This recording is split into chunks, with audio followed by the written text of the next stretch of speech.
Check 1, 2. Hey everybody, it's been a minute.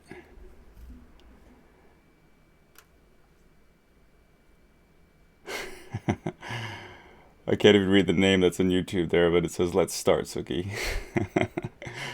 Nice. And we got Super Meat Boy emojis and Twitch. Awesome. That game is hard, but I love it. I met the creator of it. One of the two, I guess. Or is it two of them or just one? I forget. I watched that game. I mean, that game, that movie, documentary indie game. Anyway, I met him at, I think it was PlayStation Experience, like the second one or third one. Anyway, he's a really cool guy. Really nice, down to earth. Yep. It was cool to see him be so successful. He's such a nice guy.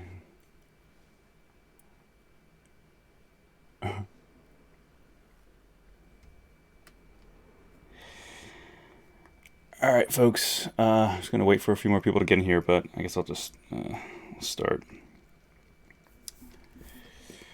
So yeah, back on this guy for like the umpteenth week, and it's so slow because I just work on it primarily on these streams. I'm usually busy with a lot of other things during the week. I keep wanting to work on this while the week is going on, but invariably it doesn't happen. So at least this is good to force me to jump back on it. But you know, survival in LA, it's not cheap, so you gotta keep the work going. Yeah, so anyway, I don't know. I'm just trying to decide where I'm going to focus on. A lot of blocked out shapes, just kind of messing with some things. I mean, I'm happy with the way things are going in general, the direction it's going, but I still think I need to revise a lot and kind of just figure out, you know, like what's going to go on, what's going to be going on back here, and yeah, it's really kind of taken form as far as it's from every angle now, or at least most angles. You see Mufasa, and he's kind of pulling out from the storm. Still might reform it a little bit more, but you know, I'm liking where it's going. I got to work on the paws, I guess, a little bit, kind of get those to match up, and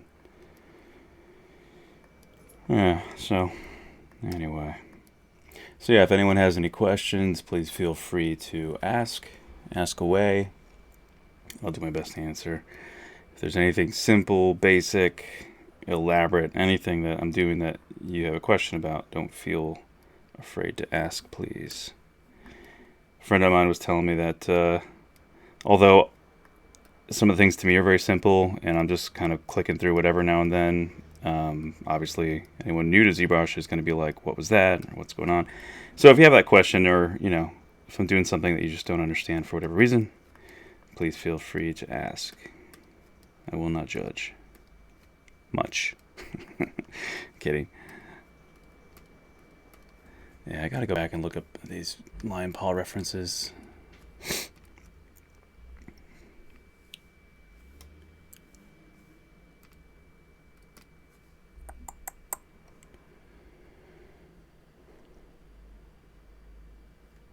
It's like there's, you know, sculptural ways to represent their paws, and then there's like a more realistic way.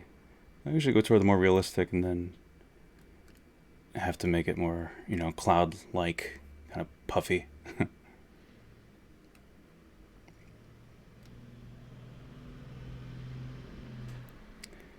All right.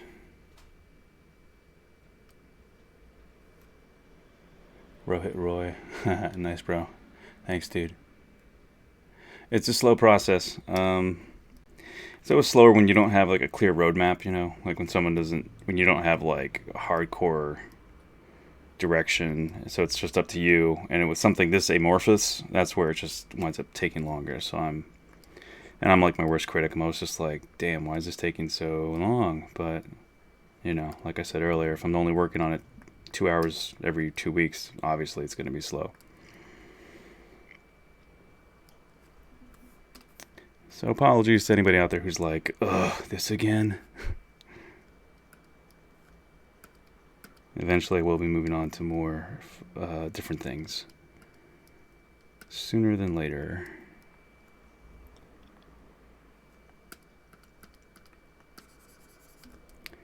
Other fun, exciting stuff. human likenesses, combat scene, something from the Matrix. Yeah, I'll be doing some fun stuff.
Yeah, they feel a little too big.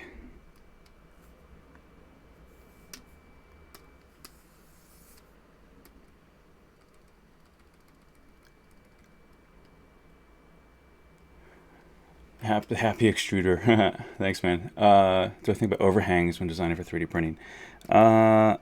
Not really, because I mean, you do at a certain point, of course, you have to think about that. But in the design phase, I've always been of the mindset, the mantra of just design without any limitations. Just create something beautiful and crazy, and then reverse figure out how to print it. But I mean, there's always that back and forth. There's certain things that you're always going to be ignoring working on a model for 3D print versus if you're doing something for a game engine or for visual effects. So in this case, this won't be extruded either, by the way. This will be done on an SLA 3D printer, or FLFS, I guess is the new term now, low force stereolithography, on the Form 3. So that really eliminates the way you think about it from the opposite way, which is extrusion. Since this will be it'll be additive, of course, still, but it's being pulled upside down out of the liquid resin. And preform does such a good job most of the time. And when it doesn't, it's not really the preform's fault. It's usually human error, misjudgment on alignment and orientation. But preform does such a good job. Preform's the software that comes with Formlabs' printers that helps you orient your part and get everything ready, your model for printing. It's what you go through right before you send it to the printer. It's what creates the file format the printer understands. It's a pretty solid piece of software. So as long as you know you're good with orientation, you won't have to worry about thinking about overhangs at all, because it's more of thinking, when it comes to SLA printing, it's more about thinking, where do I want the supports? Where do I want the stilt scaffolding, as people call it, the supports that grow to accommodate overhangs, or extra bits and pieces that are not growing like a tree. So if you think the way a tree grows, it doesn't need supports because it's all from one central point and branches out. So if you have self-supporting structure, that grows like a tree, metaphorically speaking, but visually, self-supporting structures, then you don't have to really think that much about overhangs. This in particular will be a bit of a challenge because the face, I want this whole area to be smooth. So when you think about where the supports will go, you're going to think about removing them, and then you're going to usually get like little kind of pimply kind of looking, or divots, but either way, it's kind of like a face or after pimples have been messed with. So you either might have a slightly raised area or slightly recessed area where the point of attachment is. Occasionally they rip off so smoothly you don't see much of that. But and the Form 3 has improved on that a lot, so that there's much less of that issue, and sanding them is very easy too. So for this, I think the main challenge is going to be how to print the head, and with these kind of trailing bits of hair. I'm going to thicken a lot of these up, but not too much, because I do want this kind of fidelity. I want this beautiful, delicate look. I want detail on there. A lot of this will still be edited, but in general, this is the type of level of detail and fidelity that I want to have in the real thing. So I don't know. I might print this upside down. So like if I just isolate the head here for a second, you think about orientation, some of this will probably be separated too. But then again, I don't know. Maybe actually I might leave that there because this something like this will be what the piece maybe will print like. And I'll have to segment other parts with the clouds and then, you know, Boolean them. But I might print it probably in like, I guess this orientation. But, you know, these parts here are still hanging out into the air. They're going to have supports come down from the top to meet them and then create them and then join the rest of the mass. So that's where it can get a little scary, because in an ideal world, you'd want all these parts, and you'd want this part printed like this if you wanted all these little details to be completely untouched by supports. But then you'd ruin the face because you'd have so many supports going straight into the face to grow these out naturally from the point of origin, which would be the top where the build plate goes down and lowers into the liquid resin. So this is a challenge, but that's what I'm known for, is taking on ridiculous, crazy challenges and stupidly detailed stuff, and then actually succeeding in printing it. If you look on my site, if you go to see my Last Guardian Trico print, it's kind of one of those success stories that I was amazed it worked, and that it worked so well, because I had one shot to get it done in time. It's like a lot of things that happen in visual effects or in practical effects. You have one chance to get the prototype, the one thing done. You know, you don't have a second go. You don't have enough time. And I had to present it at CES, and so I took a huge risk on just pushing it as far as I could, as long as I could. And it wasn't that I was slow or lazy in any way, but it was actually the opposite. It was just, I just was taking on such a crazy challenge for such a short amount of time left to do it, that I slept for 2-3 hours, maybe 4 at the most, every day for like, I guess it was like almost a week or two. It was pretty much 2 weeks, yeah, straight during Christmas. I kind of killed my Christmas holiday with my parents that year because I went home East Coast to visit them, and I was just staying up insane hours. And remarkably, I didn't get sick, which I thought for sure would happen because my immune system was tanking. But I was fine. I went to this massive international convention, CES, presented the piece on time, and was just finishing up, like ripping off the supports and detailing it and wiring it up and everything, like right behind the stage. Like it was just with minutes left. It's when everything was like assembled, put together, wired up, soldered, glued, and then presented to the public. And it was a huge success. But it was like, God, if I had to do it again, I don't know. I'm not sure what else I could have done to make it faster. And it definitely wasn't without the help of other people, you know, Buddy Eamon and guys at Form Labs. They all helped me print separate parts at the same time. And I think we might have had time to print 1 or 2 extra smaller parts repeatedly, but in general, it was crazy. I was just under the wire, just below that door, that window closed. So it was nuts. Anyway, sorry, that was a long tangent for the orientation question, overhang question. Lucas, every time better. Thanks, man. Hollowing out models has been interesting lately since I have been using resin printers. Yeah, man. Hollowing out. You probably want to use Mesh Mixer if you haven't started using that yet. I would say that's the best software to do it in. But you can do it in ZBrush too. But I do feel like it's a bit smoother, no pun intended, getting the whole process internally with Mesh Mixer than it is in ZBrush. But hey, that's a little challenge to the guys at Pixelogic.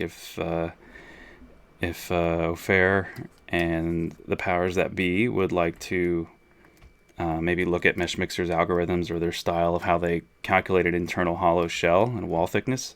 They do have a nice way to calculate areas that in the new version in 2020 they have a wall thickness kind of checking system now where it colors it. Actually, I can show you. I was just looking at that the other day because I'm still getting to terms with some of the new stuff in 2020, to be honest, because like so many people, when you work in production, you just have a certain workflow that just works, and the last thing you're thinking about is like every new bell and whistle and every piece of software you use. So yeah, so with that being said, I'll just give you a quick little preview here of what you got in the new 2020. So this is their wall thickness, visual representation. So then this is their little demo of it.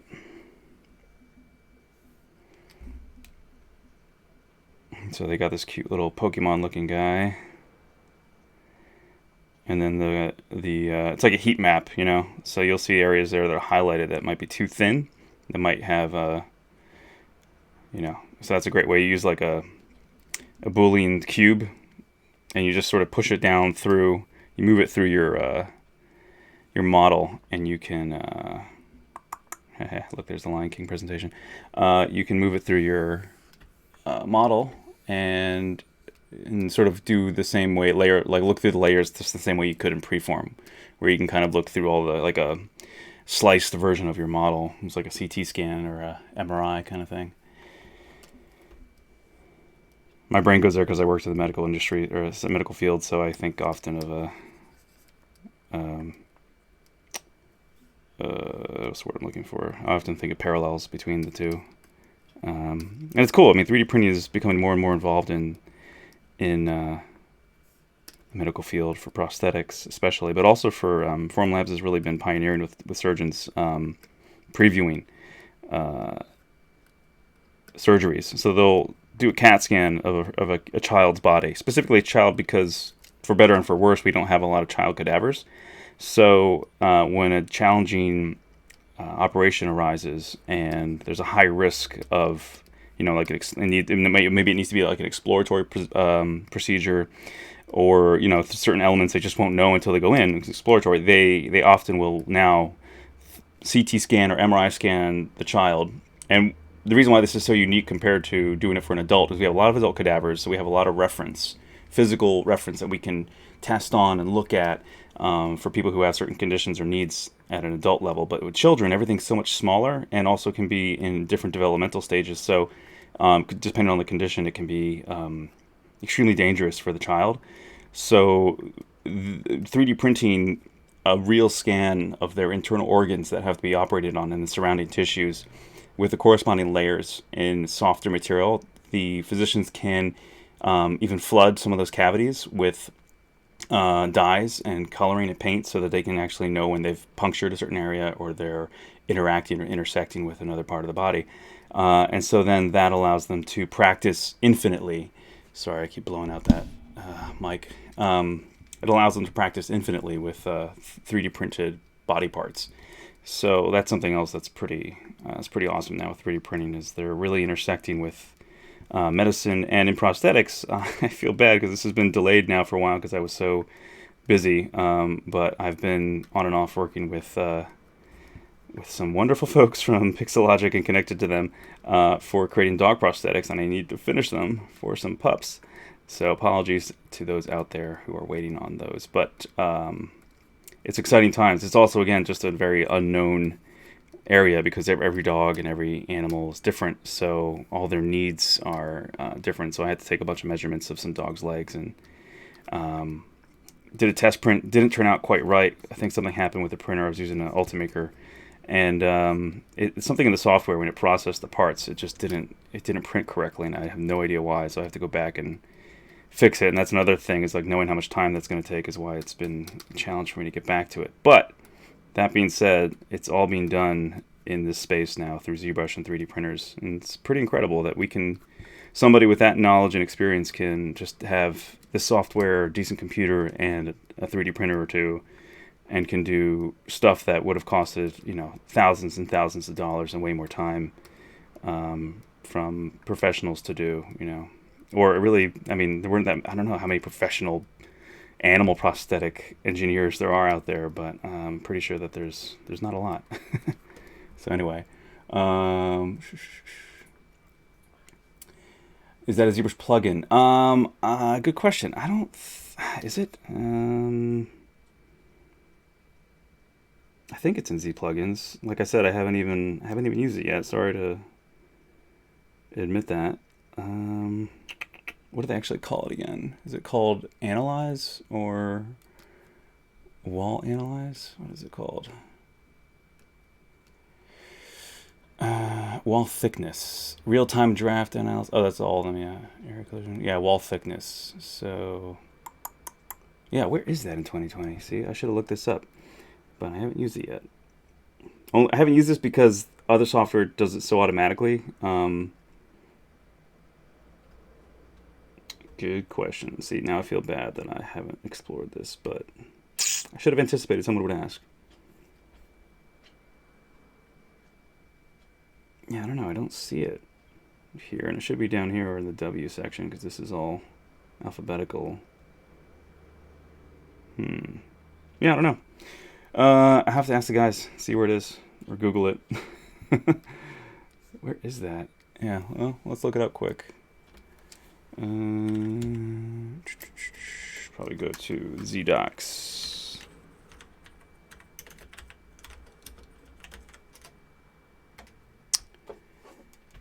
ZBrush documentation. So if you go to docs.pixelogic.com, you'll find an incredible repository of information. You just have to read, and a lot of people don't like doing that. But it has a great search function as well. So let's just type in wall thickness, and let's see what we get. Polypaint from thickness. What's new in 2020?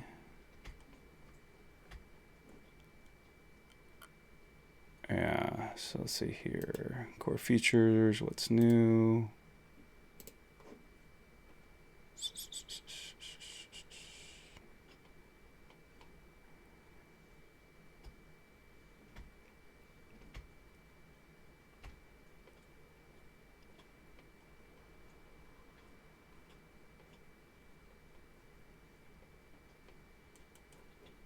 Let's see, where is it? See, that's the thing. It's probably titled something different. Than, maybe is it wall thickness? It's Polypaint from draft. It's Polypaint from thickness. Okay, that's what it is. Polypaint from thickness. So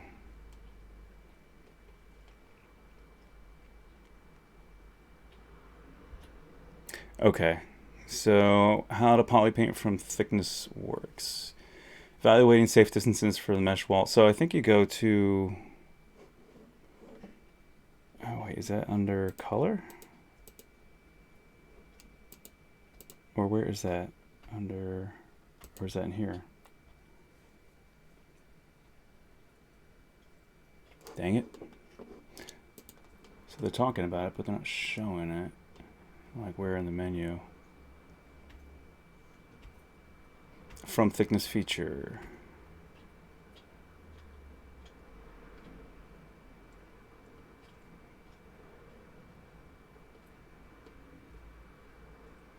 Okay, preferences, analysis, polypaint color spectrum. That's how you set up your color spectrum, your minimum and maximum range sliders. Yes. But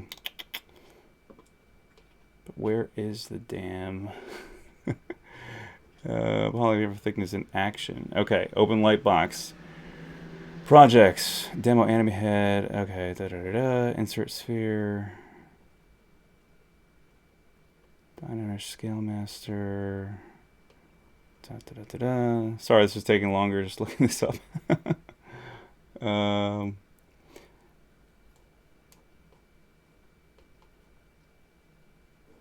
right, so I see colorized polypaint.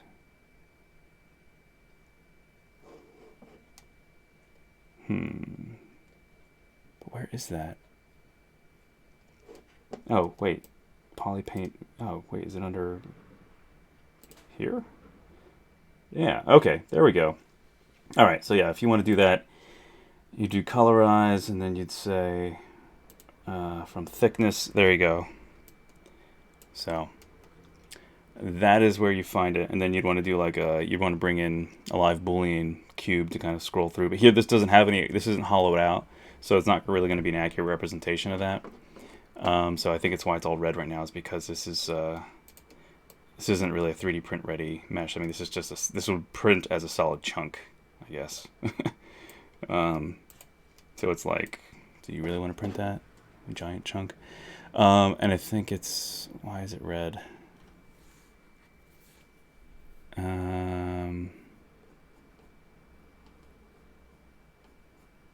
How I think it has to do with scale too. That's the thing. It's looking at the scale as it is right now. Yeah.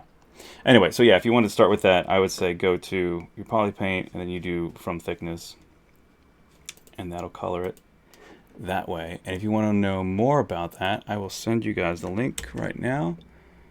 And so this is the link for polypaint thickness. There you go. And that is on the docs Pixelogic reference material.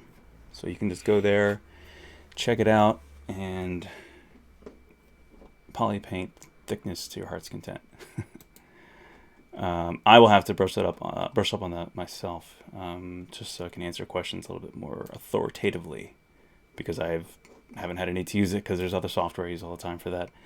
But yeah, maybe I'll find that it's actually faster and more convenient to do it in ZBrush, I guess, because I can make the changes to the model in ZBrush then. But like I said, usually I use Mesh Mixer because it's free, and it also detects things sometimes that unfortunately ZBrush doesn't detect, as far as minor flaws and issues that ZBrush will say is okay, but then Mesh Mixer will find it's problematic, fix it, and then Freeform doesn't have a problem with it.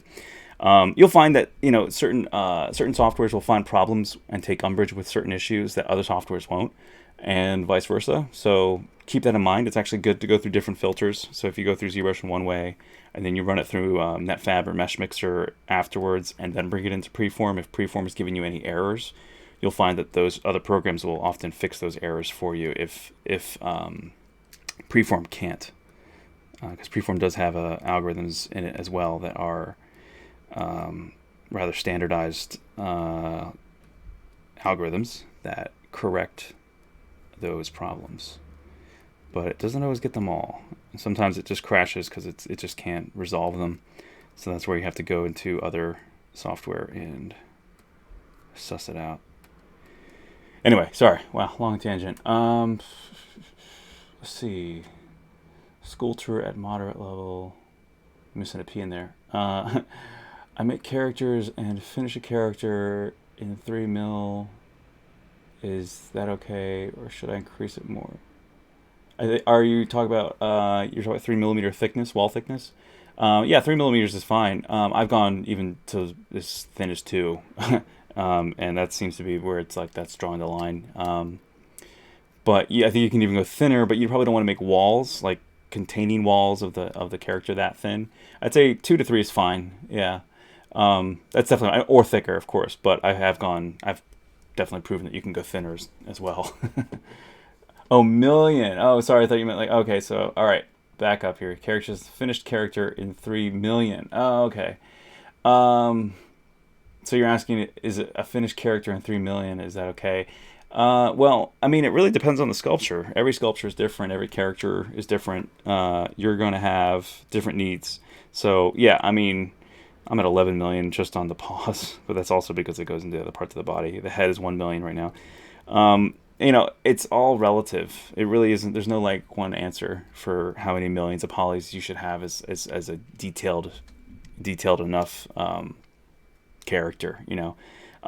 What's important is just that you have enough detail shown in expressing what level of detail you want. Like right now, I'm stretching these polygons here, so you see these kind of like faceting happening.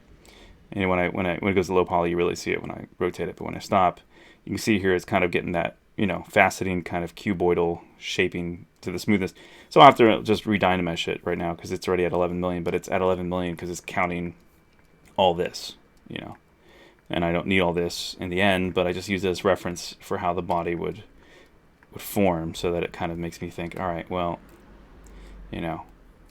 that's kind of a natural position for where his head and his body would be. Might actually bring that a little closer, shorten some things, adjust some things. But in general, that kind of gives you the idea of, I think it actually might need to be moved forward a bit. But just for aesthetics, I might, might not go quite too far. Because, again, I don't want too much of a shelf before you get to his head. So I'll probably blend these paws in a little bit more. But that's actually, it's probably a good idea is to bring those forward.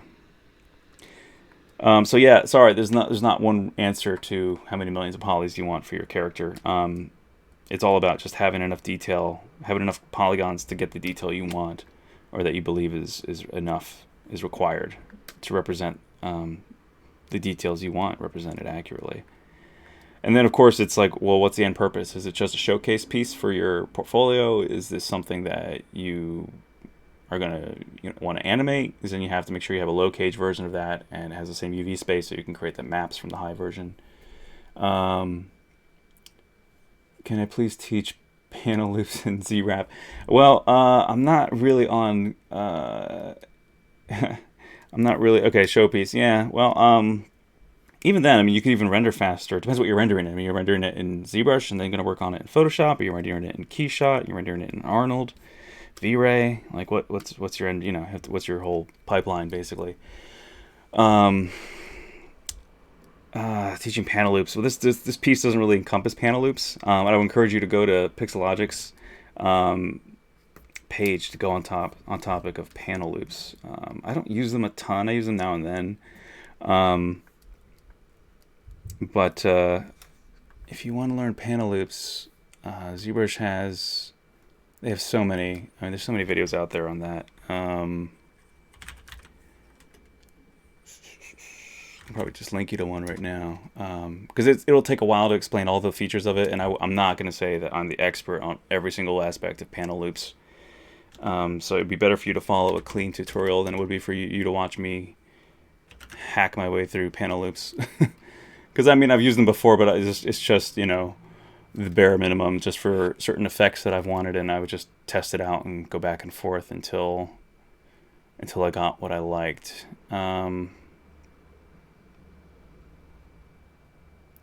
See, this is the thing. I don't even remember what tutorial I watched when I first did. I probably just go to Z Classroom, actually. Screw this.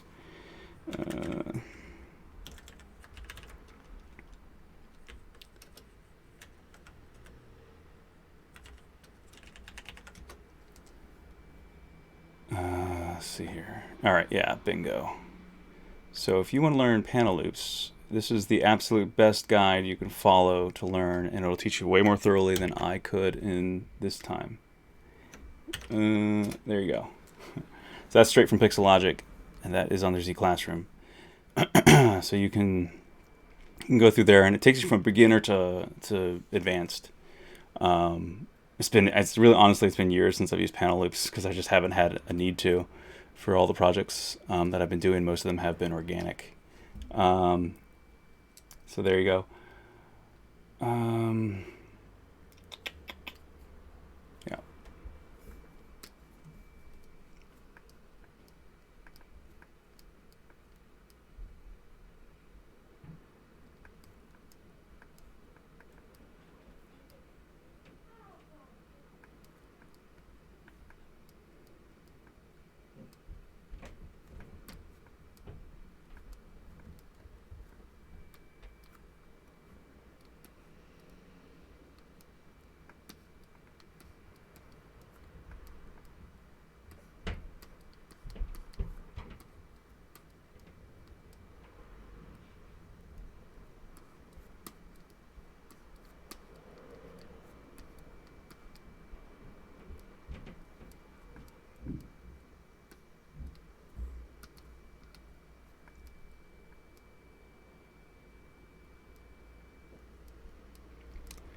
What are the basics of 3D printing in ZBrush? I should know.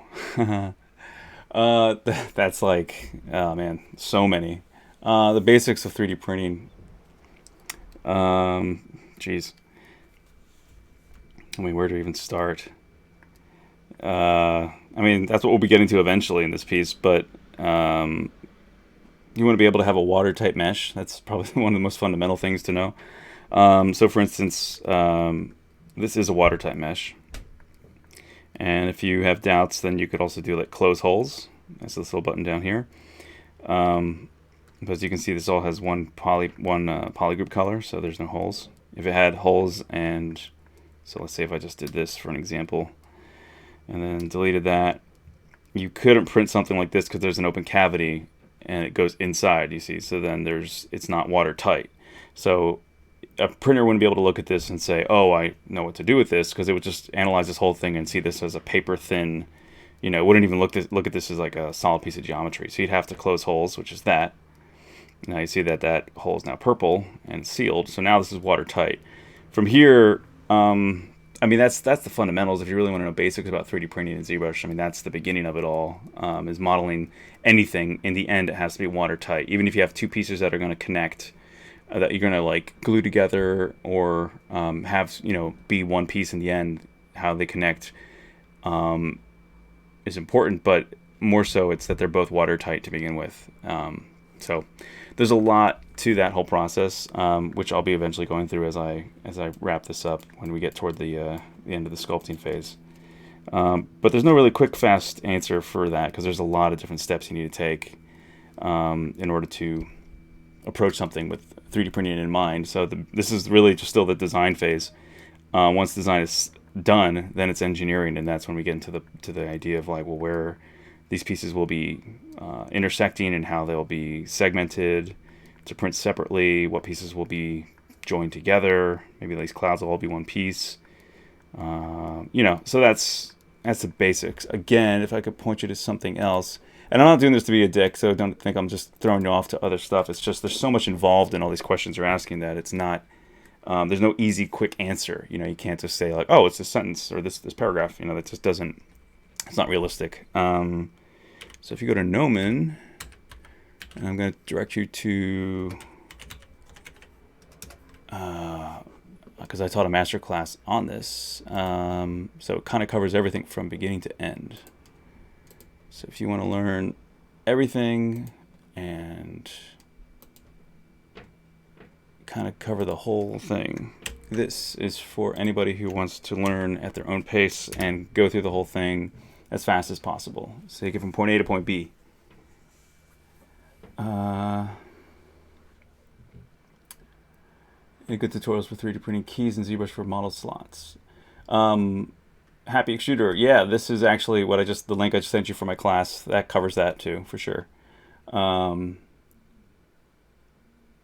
Example, printing 2 pieces and joining them. Yeah, yeah, I cover that. I cover keying, and there's multiple ways to key something. So I cover that in my class as well. So you have a lot of different options when it comes to that. So this is the this is the class. Not the best cover, unfortunately. They didn't. They just shot the model that I gave them as an example. Whoa. Let's go full screen here. So yeah, this is the class if you want to really just kind of go down the whole thing, and then here are all the chapters. Covers both FDM and SLA, and we go through the whole thing here of is image gallery going to work? Hello? Oh, that's weird. I guess not. That's annoying. Why is that not? All right, I don't know what's up with their site, but anyway, I was going to show you close-up pictures of that. But yeah, hop on that link. You can go through it all, plow through all of that, and you'll be a 3D printing master. At least it gives you all the basic tools to become one. Of course, it's going to take you time and practice, because every model's different, so everyone's needs are going to be different. It's like saying what's the best way to make the most intricate, elaborate piece of architecture. Well, it's like, what's your piece of architecture going to look like? What are you designing? Something like Frank Lloyd Wright? Are you designing something? I don't know. It depends on what your style is. So then it's going to dictate, what tools and what approach you're going to have to take on your whole process of how you model something, how you develop it. So that's why I'm directing everyone to the class, because it's really kind of giving you all the basics in order to get up to speed and print whatever you want. But it teaches you all the principles you need to know in order to think how to approach. It teaches you basically how to think about approaching your project, and then all the tools you need to, realize it. Assuming you know how to use ZBrush. That's the other thing, that if people are like, well, how do you do everything in ZBrush? Well, I do show all the steps in ZBrush, like everything you need to do in ZBrush in order to prep it for 3D printing. But if you need further details about certain steps in ZBrush, that's where you can go to the Z Classroom to learn specific procedures. But I do cover, in that class, I do cover all the procedures that I think you would need to know, and explain how to do them in ZBrush and how to move forward from a basic understanding of already knowing how to use ZBrush in general. All right, anyway.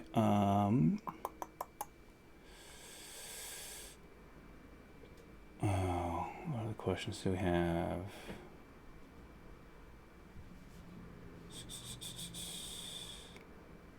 Cool. Yeah, you're welcome.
Thanks, April.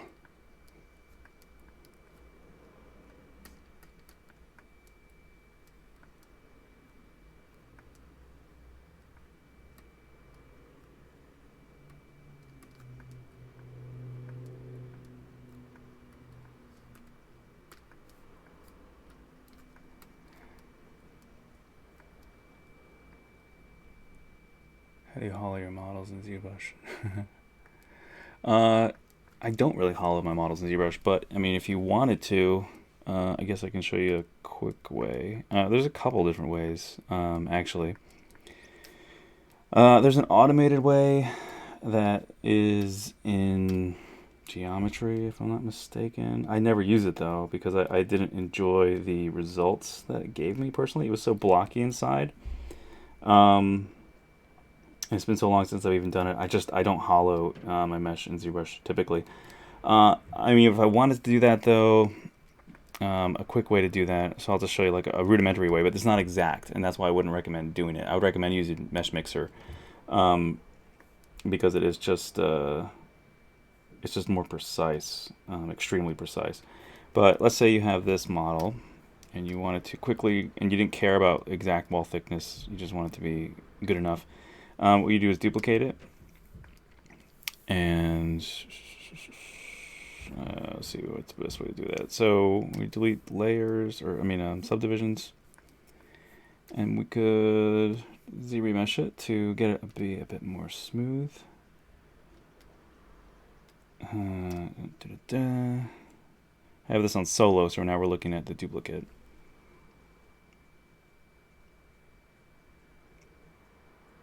And I turned down curve strength and, well, curve strength is irrelevant because we don't have any curves, but adaptive size.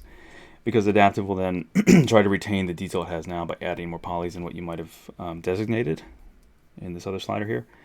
So now we're close to what I asked, 2 point whatever, 2.1.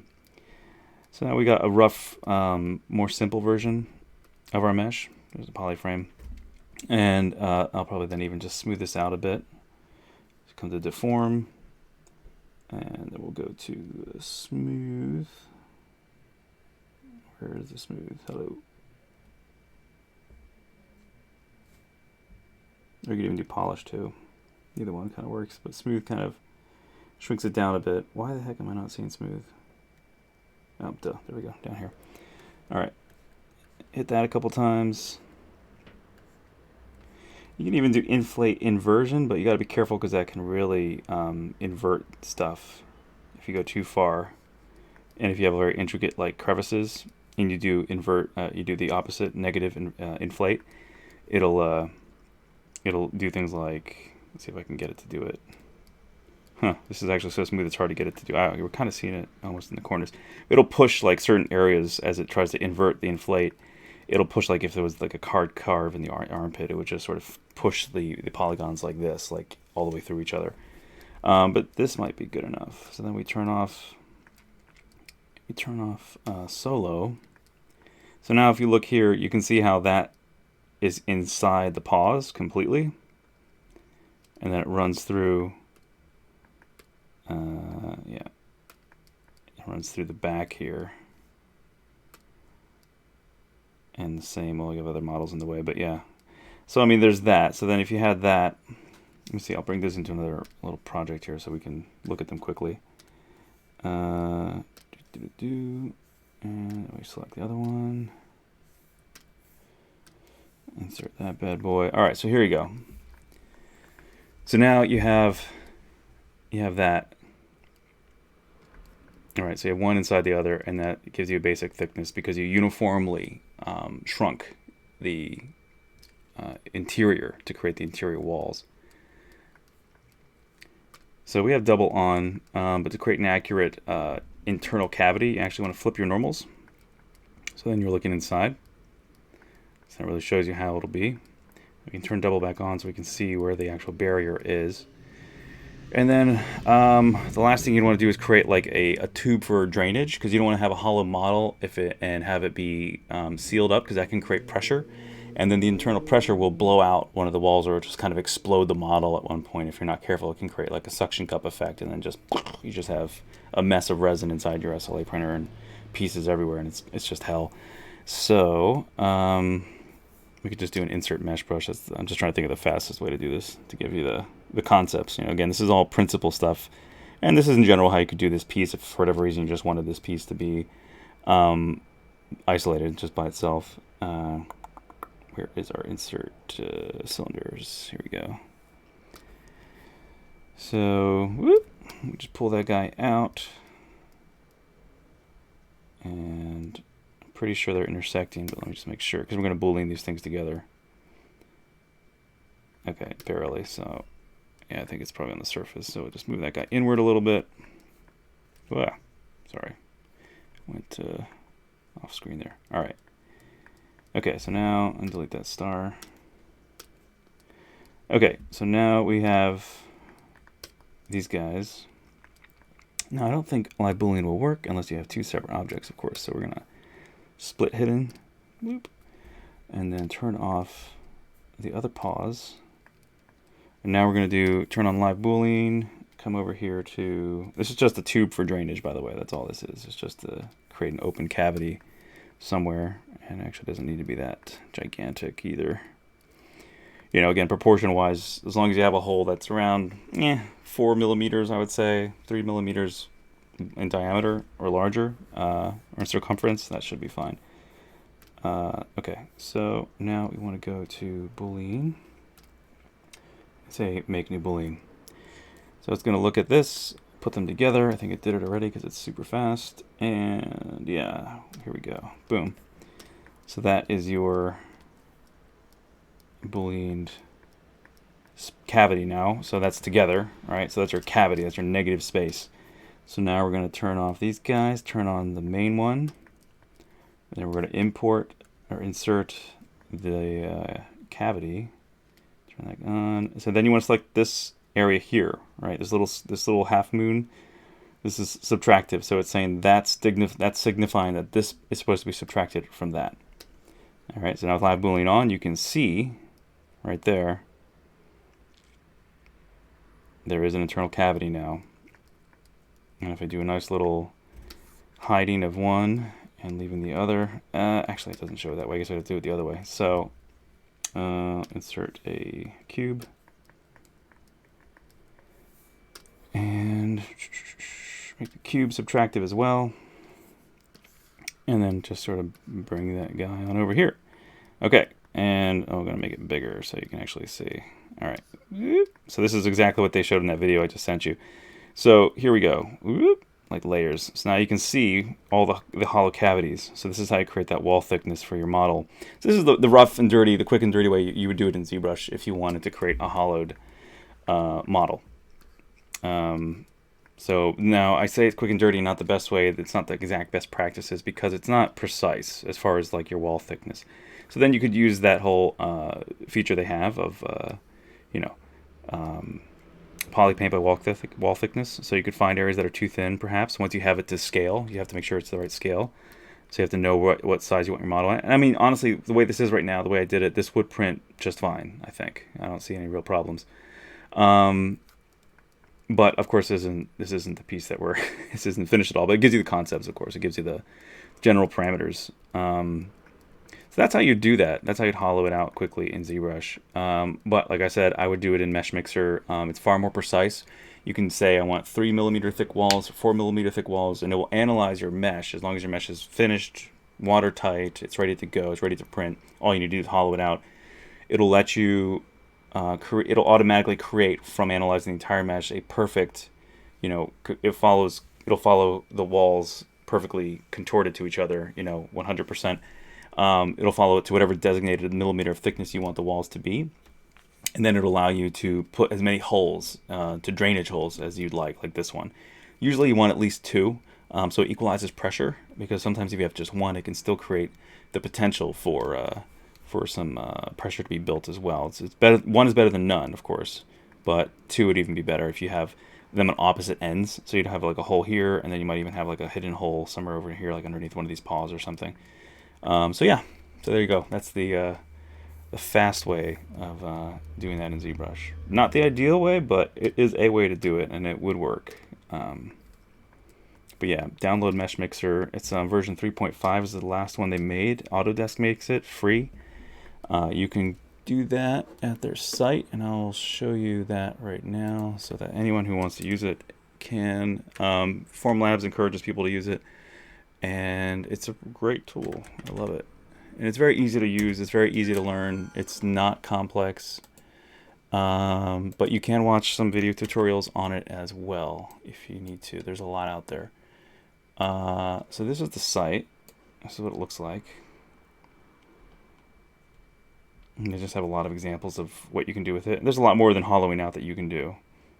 But yeah, here's a feature list just to give you an idea. There's a lot you can do with it, and it's very useful. You can boolean things together in there as well, but I think ZBrush does a good job. It does a great job. But yeah, it's a great tool. So if you wanted to use it, I would encourage you, if you want to hollow out and or analyze your mesh too, to find faults. So here's the link for that. It's just meshmixer.com. Yeah, invaluable tool. Yeah, totally take advantage of that. If you are 3D printing on an SLA printer or would like to analyze even your FDM prints with more detail, check out Mesh Mixer. It's freaking awesome. Anyway, back to this guy. The ever slow progression of Mufasa.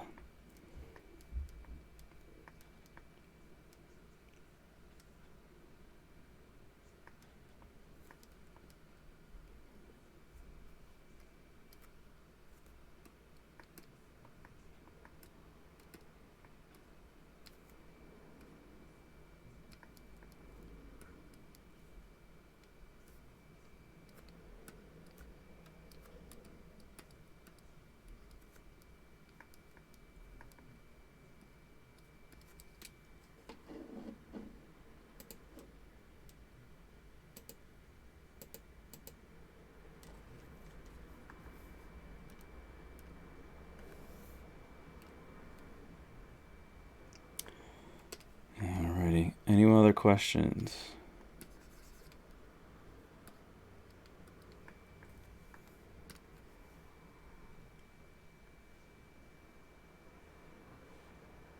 The Nightbot, yeah.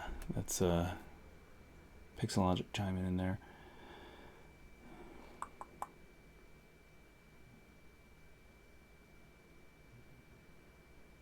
So they're asking about showing the interior. So you're talking about that one image where it's like there's like kind of a magenta colored interior of the dolphin. Yeah, that's just showing hollowing out. And again, that's exactly what I showed you here. That's a sample of basically what I showed them there. It's the same thing. It's like, how can you hollow out in ZBrush, and then how can you edit that or hollow out in Mesh Mixer. So if you're looking at that image on a PC, you're looking at image gallery, you have the two rows, two columns of images. So you have that top right one. I'll just bring it over here. So yeah, this one is focusing on ZBrush, how to hollow out in ZBrush, and then this, because sometimes there's certain things you might want to do where you just want to customize your hollow for some reason. You know, you want to be able to dictate. And that's the other thing that's great about Mesh Mixer is, of course, once you create a hollowed mesh in Mesh Mixer, as you've exported out your model from ZBrush, you import your OBJ, you import it into Mesh Mixer, you make your hollowed internal cavity, then you export that out again as a new STL or a OBJ, then you can re-import that into ZBrush and then continue editing the internal cavity. Excuse me. And the internal cavity, I believe, should have a different polygroup. If not, it should be pretty easy to just select and hide the external walls and only look at the internal walls. And then you can edit your internal walls if you need them to be thicker for some reason, or you need them to receive pressure from another inserting object, or to resist or give bumps. Like, say you want to have something that had like a clicking feel, like a key going into a lock hole. You want to have tumblers, a kind of feeling of tumblers. If you wanted to have something come in that bump against ridges, you can do that by then, of course, bringing that back into ZBrush to do that custom edit for those internal features that no one would ever see, but maybe something you would have some sort of hepatic feedback by a force mechanism like that. So there's a lot of options, but the great thing is my course will show you how to basically mix and match all of that, and it gives you all those tools, like I said, all the principles to use. So you just sort of, it's teaching you to add and subtract and multiply. Then it's up to you to start doing, differential equations. But it teaches you the it teaches you the fundamentals for sure. So it gives you a full fleshed out knowledge of what to do. Let's see. Am I doing this from imagination? Yeah. This is all this was all conceived. I mean, of course, this is based on based on the work I did for The Lion King, for the movie that never made it into the film. But yeah, this was all conceived out of my own head, as a reimagining of the scene when Mufasa came to Simba and had a very monumental watershed conversation with him. Thanks. No, I really just imagine big scale. I always think just very. I try not to be constrained by anything. When people say you have this opportunity, make it amazing. I try my best to make things really impressive and very meaningful and powerful. And whenever I can interweave visual poetry into things, that's a goal of mine. So that it's multi-layered. So you might see it and enjoy it just on the surface, but if you stop and think about it a bit more in context, it actually has a much bigger connection. And so I was given the opportunity to re-storyboard that whole sequence, and I did. And really, there was a lot of visual metaphor that was really, I think, beautiful and really powerful, that would have benefited the film, but there wasn't enough time to implement it, unfortunately. One of those elements being that in a certain shot or two, we're really near the end of the conversation. We're really tight on Simba's eye, and in his eyes, one case you see two eyes, right? And one side you see Mufasa reflecting in his eyes, and the other side you see this storm and lightning and whatever verses on the far end of the horizon there. Kind of, again, visual metaphor for, because there was lightning, there was a design where the clouds are almost kind of a rain around, they come, as the time passes, they start to form not just turbulent lightning, but then they kind of form around that beautiful ring, almost like a gateway into heaven kind of look, around Mufasa. But as they're transitioning, there's still lightning and thunder going off on the peripheral around Mufasa, because I really wanted it to be, because I connect it with the whole stars element. Like when Simba hears his name being called, there's a star that's very bright up in the far sky, and it kind of rockets into our atmosphere and interacts with the storm front that he has, that he sees across the lake that he's looking at his reflection in.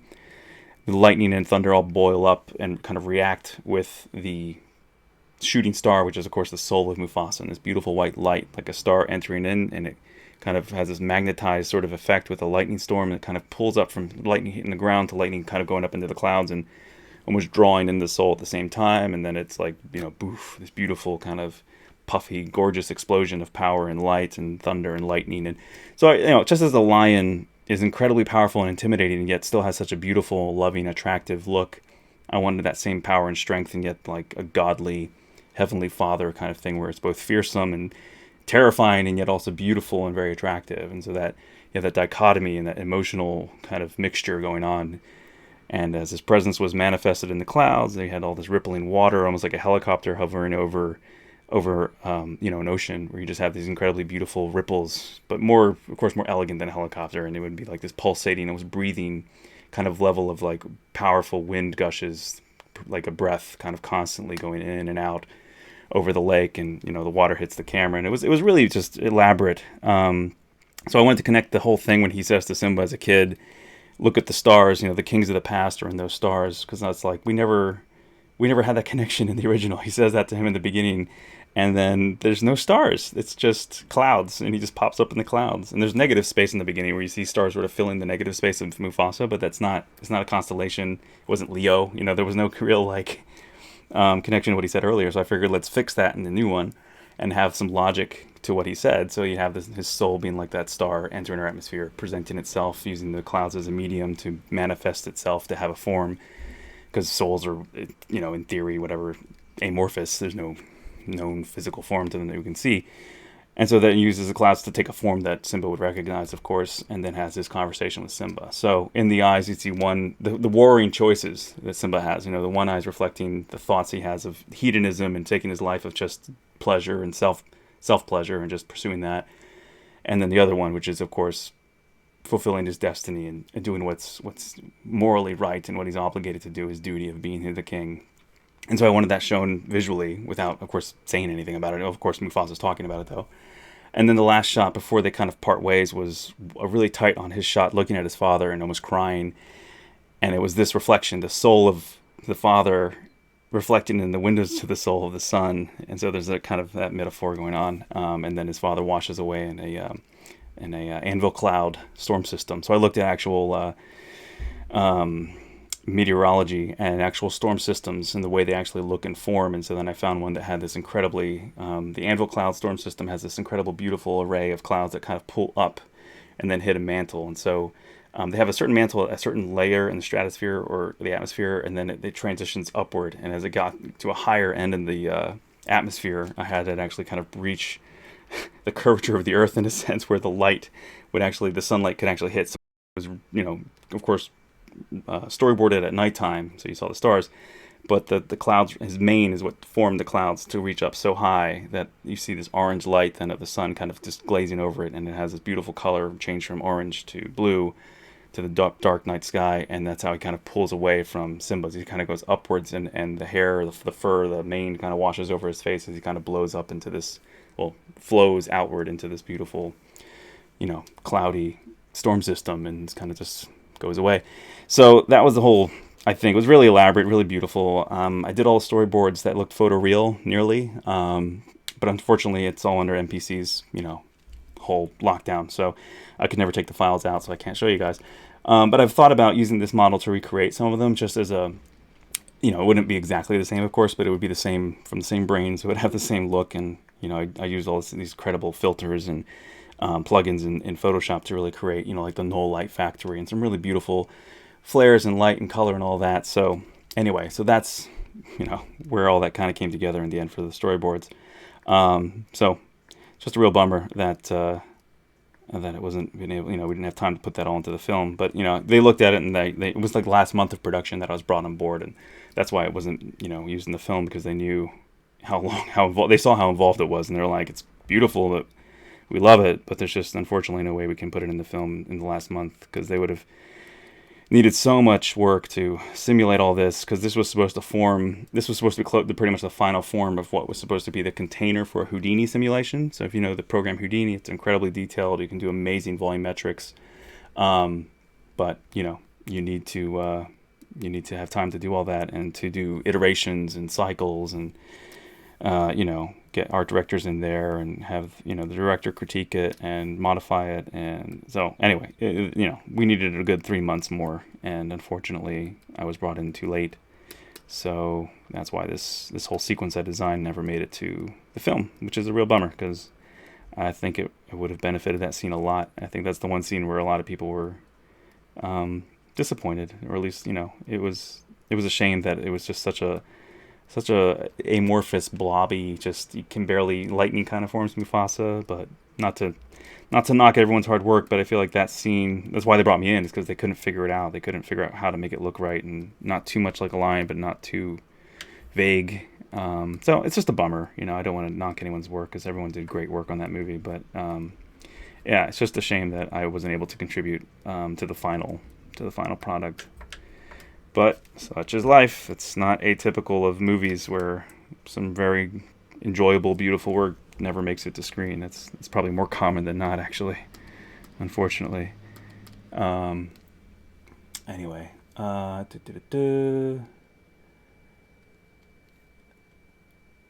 Versages Matrix. Are you going back and watching part of the early part of the stream, or are you just saying like metaphor and mixing things? Where did I get that? What you said? Where did I get that? What's your question? Where did I get what? Might have to clarify.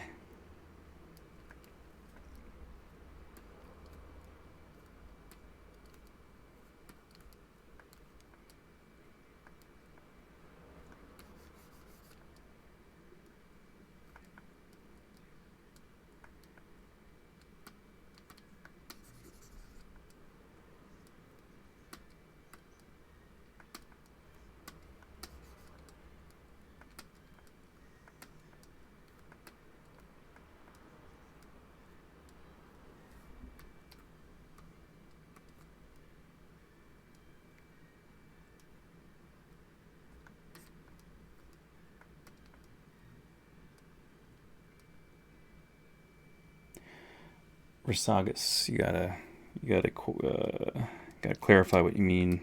I'm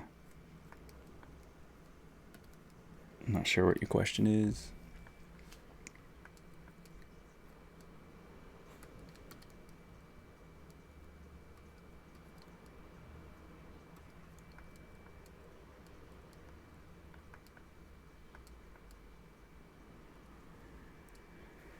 So for those wondering, I'm looking at this photo right now as some reference for the pause. Is kind of looking at that form, and there's another one that kind of has a side view on a paw as well. So I'm looking at that on my other screen.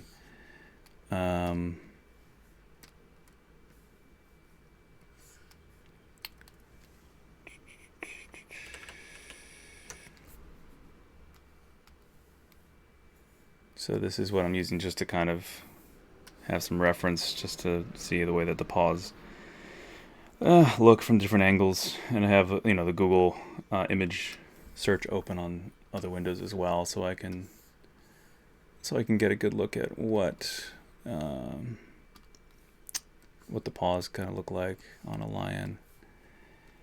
And there's a bunch of others that they're laying down.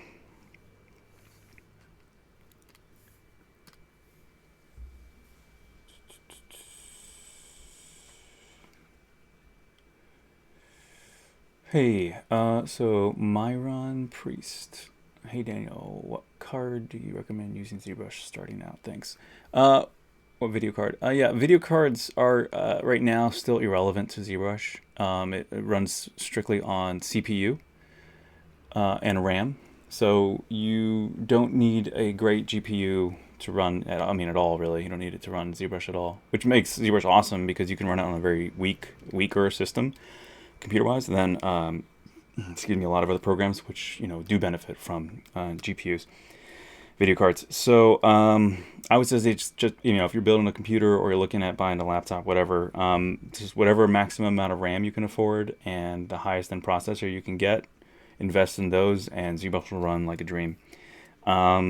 I have an RTX 2080 Ti card in my machine because I'm venturing into Unreal, and that takes full advantage of real-time ray tracing and GPUs. So I'm probably going to get another one of those, but I might wait for the next version of the RTX, the Rumored 380 Ti, and then see if I can array those together, the 2080 and 3080. So yeah, don't worry about a video card for ZBrush. It's no point for it right now.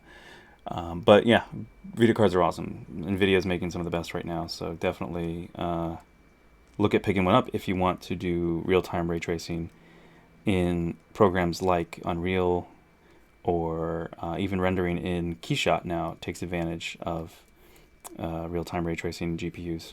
So that is another option. And I think even V-Ray now has an option of real-time ray tracing, if I'm not mistaken. Or nearly real-time ray tracing. I don't think it's actually real-time, but it takes advantage of the GPU and really speeds up your renders tremendously. From what I've heard, I haven't used the new version of V-Ray, but a friend of mine has it and says it's awesome. Arms.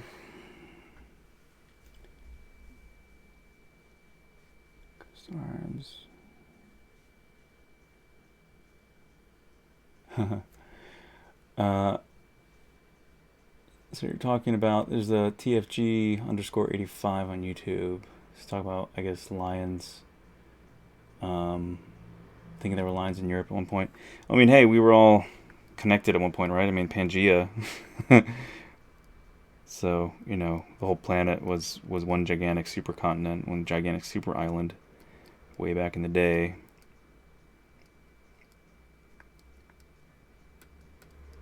So I think you would have found animals in different countries than where they are now, but I'm sure the planet was very different then too, temperature-wise and ecologically compared to now. So you would have found all kinds of species in various places.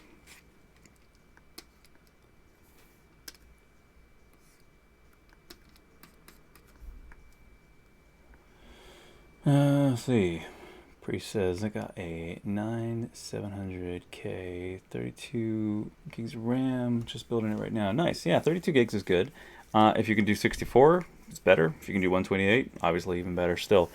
9700K though, 900. I don't know what that is exactly. Is that your CPU? Is that an AMD CPU, or is that your graphics card? I'm not extremely versed on all the options out there.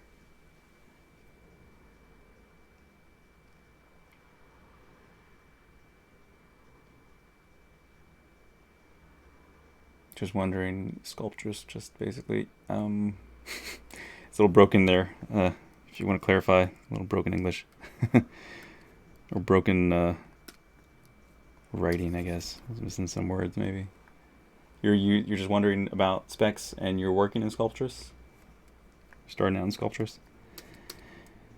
Sculptress is fun, and it's definitely a good way to practice free before you jump into ZBrush, but there are significant differences too, so I would be careful spending too much time in Sculptress. You can get a subscription now to ZBrush for like $9.95, I think, a month. It's pretty cheap. So if you can afford $10 a month, I think you can be rocking ZBrush full power. So I would almost recommend doing that instead of spending time in Sculptress.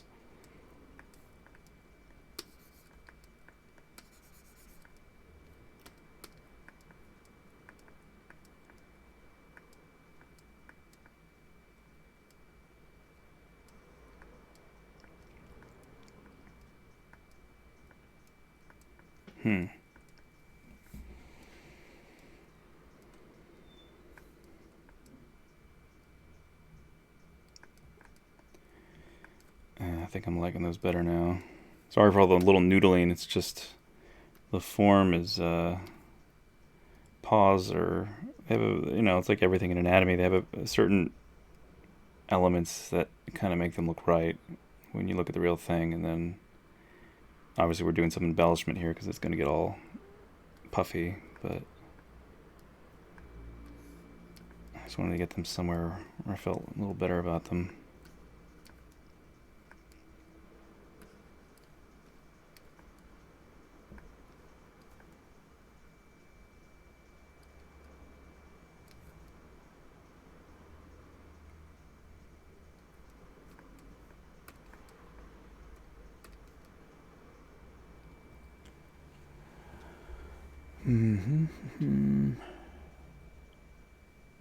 Let's see here. Butter popcorn yummy 8. That's hilarious.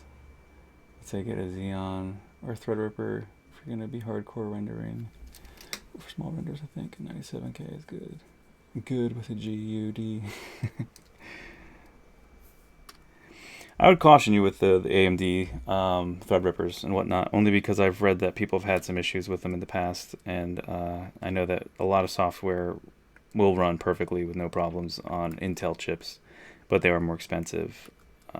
So for me, I went with slightly less cores on an Intel processor for my machine that I just built recently. So I'm sacrificing some of the cores in the sense that AMD processors, you can get many more cores for the same price, but then you're also risking potentially running into software issues in the future, because there's been some in the past, and I think there's still some now even, where certain programs just won't play nice with AMD's hardware. So you're SOL in some cases, out of luck. So you gotta I'm always looking for like mitigating risk, when it comes to that kind of stuff. So whatever will give me the most consistent level of quality, even if it's maybe a little bit less fast. I mean, hell, I can't imagine that I'm going to be under the gun to render something in 10 minutes versus, maybe whatever, 15, 20, 30 minutes, So that minimal amount of difference in processing power. Or the few games that I would play on my PC, I hardly play games on my PC. I just don't have the time. And if I do, it'll just be a quick round of, not even a round, I might just do a little bit of like Black Mesa or something like Half-Life, or I don't know, try out The Island, or The Isle, I think it's this dinosaur game I just heard about. Looks pretty cool. Little things like that, but I mean, I'm not trying to go for I don't know. I have again, the RTX 2080 Ti really helps a lot with graphics. So, your processor, it's important, of course. You want to be able to have a strong one, but you know, if you want safety and more assured, consistent runtime, I guess, and uptime with everything, I would probably lean toward an Intel and just sort of, go down a little bit on the cores to keep the price down. But if money's not an object, then yeah, hell, go for like whatever, a 32 core. I think that's the max you can get, or can you get a 64? I don't know. I forget. Or you can probably do like whatever, like a Xeon hard motherboard where you can get like two. You can group two processors together. I think that also brings in some other potential issues though too, right? I forget. Anyway, whatever. I think Xenons are a little bit older now, right? Do you still, are Xenons still like dual processors? Is that still really popular, or is it more uh, just a powerful single processor? I don't know. I mean, I did my homework a bit to get this together, but I also knew I compromised in some areas just because I'm not made of money, so I had to make my investments wisely, calculated risk.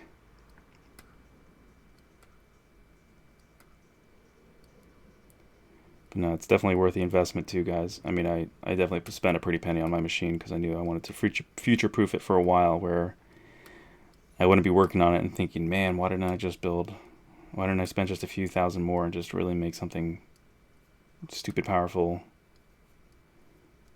Because you're always going to get that, that buyer's remorse eventually, where you're going to have something new come out in the not too distant future, and it's going to like quadruple or double its power on what you had before in some areas. So you always just gotta choose when you're going to bite the bullet and just jump in and you know just jump in the pool and start swimming.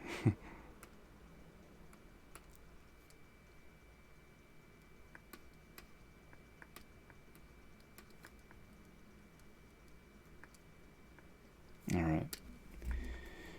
So I'm feeling good about those guys. I think I'm going to separate them from this now because it's not going to be necessary.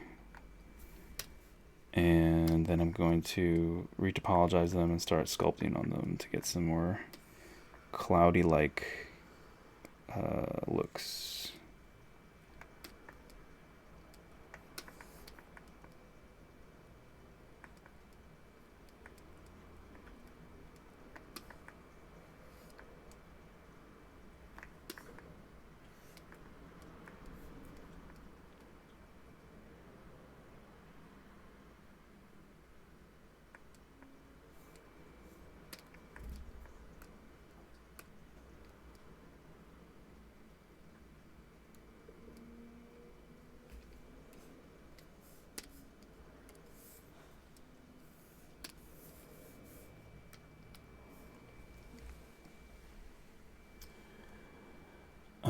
Let's see here. Retired dental technician. Done a little bit of jewelry, and this looks very interesting to me. Just trying to figure out where to go. Oh, cool. Retired dental technician. That's awesome. I love it when people leave one profession and jump into the deep end with another. Well, maybe not profession in this case for you, but at least a hobby. A hobby that's involved. That's great. I think that's always so cool to hear. And it's interesting to see how it seems like a lot of people who are seeking, who are like achievement seekers, people who are achievers, often are the ones who, people like to think, who aren't afraid of a challenge. They're the ones who often will leave a career and then look at 3D modeling or 3D, in general, because it's not as simple as Photoshop. I mean, there's depth to Photoshop too, but the depth of 3D is tremendously, no pun intended. It's multi-dimensional. It's way deeper than 2D art. There's so many more things to consider. So yeah, I commend you for looking at filling your time now with this. It's a great thing to do in your retirement, I would say. I've encouraged my dad to get into it, but I think he's just not as interested. But I think if he had the time and a bit more of the draw, he would do very well, because he was an artist before he went into becoming an electrical engineer. So he can draw extremely well, and I'm sure that would transition into sculpting very well too after a while.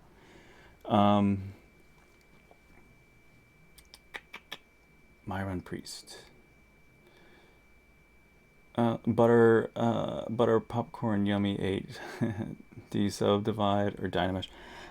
Both. I mean, I'll subdivide to get a certain amount of detail, and then I might Dynamesh just to join things together, or just to continually kind of, you know, refresh the detail. But since I have the form here already, I was planning on just Z-remeshing, which I think is what I'm going to do right now, and then subdivide up. Yeah, I don't know. I don't really do a lot. I don't know. Some people love to do Dynamesh when you just want to keep like experimenting, or you need there's different reasons to use Dynamesh. I mean, if you want to iterate a lot and you're just sort of playing with it like clay, and you really want it to feel like clay, Dynamesh is a great option. I'm more judicial with it. I use it kind of when I know I want to like really seal something up together and join a bunch of different pieces.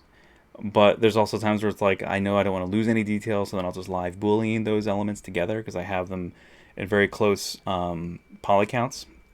There's something crucial that you don't want to have like too funky a way that geometry joins.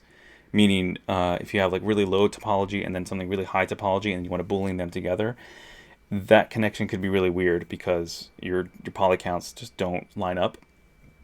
Excuse me. Meaning that they don't. You have like a low cage and you have a high cage, so all these polygons here, all these edge loops, need to figure out a way to connect to all these few polygroups here, and that can create a lot of triangulation where you have a star, kind of a semi-star shape, where you have like one edge loop come down and then it branches out, or it should be the other way around, I guess. You have the low cage here and the high cage here.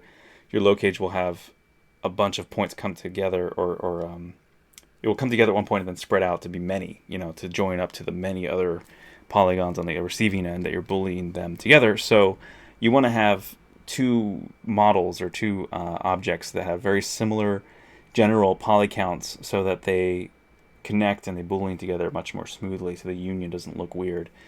They'll just play nicer altogether. So that's something to keep in mind when doing live boolean. Dynameshing it, you know, it's kind of like different strokes for different folks when it comes to what you want to do. So there's no real like right or wrong about that. It's just kind of how you want to approach your model. Like in Photoshop, there's several ways to get to the same endpoint. So someone could say, how do I make something look deeply saturated, or how do I heighten the reds in this picture? There's several ways you can do that in Photoshop. It's kind of the same thing in ZBrush. There's multiple options for how you want to utilize either sealing up a model, adding more detail, iterating on it, or joining, booleaning several different pieces together. So it's just all about where are you going and what do you want to do. You know, if you're just iterating, if you're iterating and experimenting, just trying to get the form right, Dynamesh can be fine. But you also will probably get to a point where you want to lock in that form, and that's when I would suggest duplicating the model.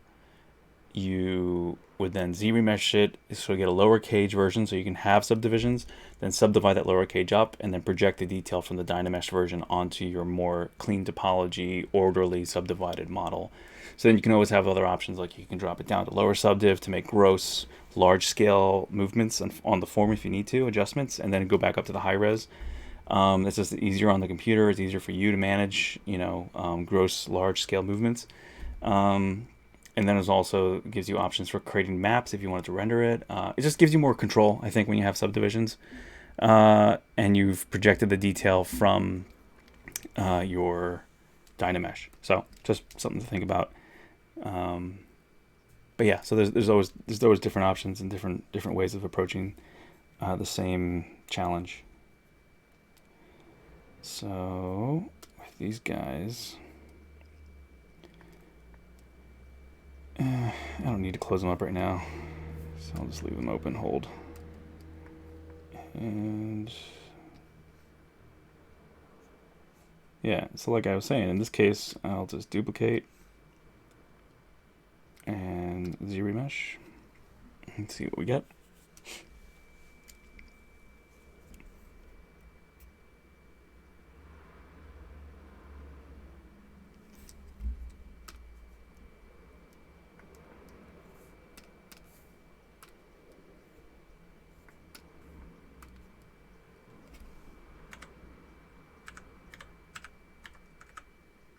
Barely any change. So that was after Z-remeshing, then subdividing up. that.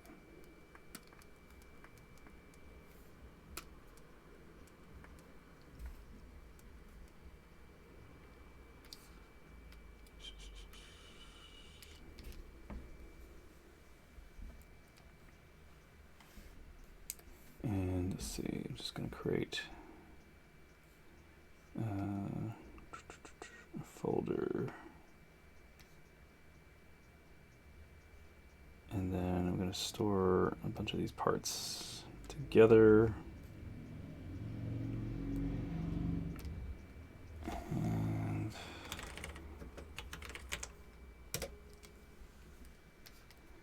always title your stuff whenever you can. Of course, I'm bad at this here where everything has like Mufasa Cloud Concept 3, 3.2, 3 underscore, whatever. But in general, if you're ever handing something off to someone else, always name your stuff. Just helps with organization. Okay, so I can close that up, turn off visibility. So then I know everything else here, I can just, because I'm doing this for what I'm about to do, which is turn off everything, just turn on these guys, and then the ease of turning on everything I want and not having to turn off everything I don't want. Which is this head. Is that because I have it selected? I think it's probably because I have it selected, yeah. Alright, there we go. And let's do a quick projection.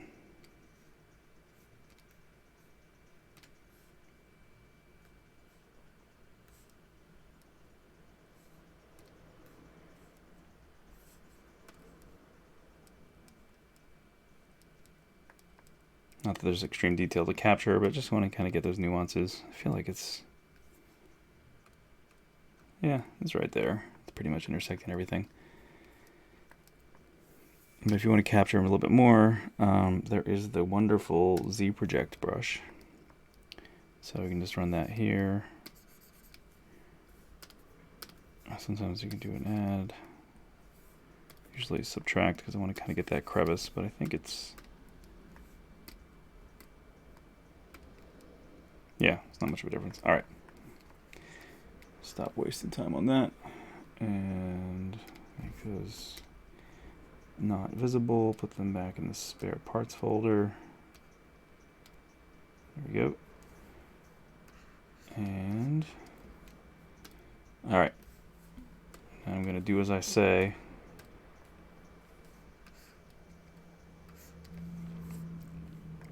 And name these. Pause.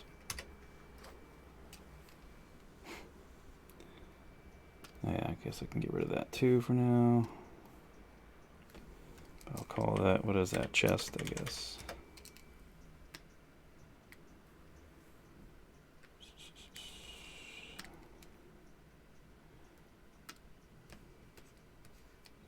Yeah, so what is this? Let's say these are the mid-right clouds. Just doing a little housekeeping. Sorry, I know that's not very exciting, but just want to start naming these things so I know which one I'm looking at in the list.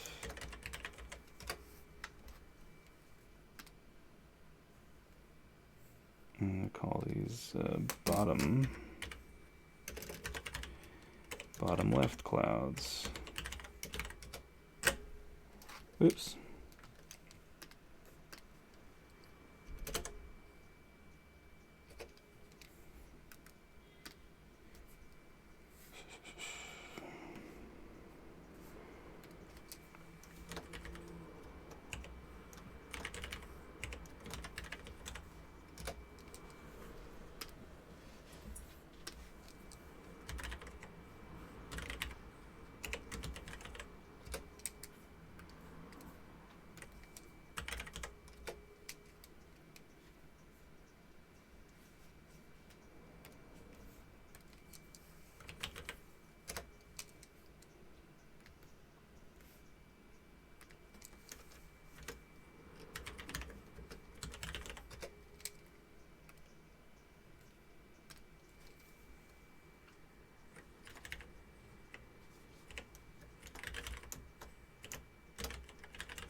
do a save.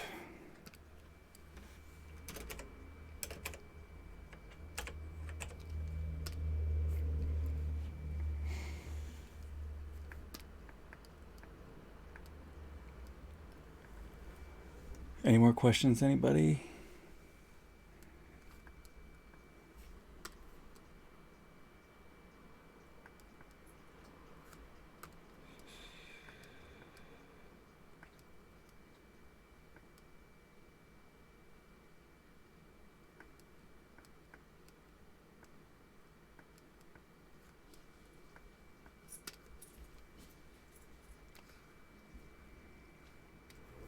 So, for getting these to look more like cloudy paws, I'm gonna go back to Noisemaker and start adding some noise. So it's under surface noise. And it doesn't need to be that finely detailed. Eventually I probably want some higher noise frequency, but yeah, that's the thing. That's always the challenge with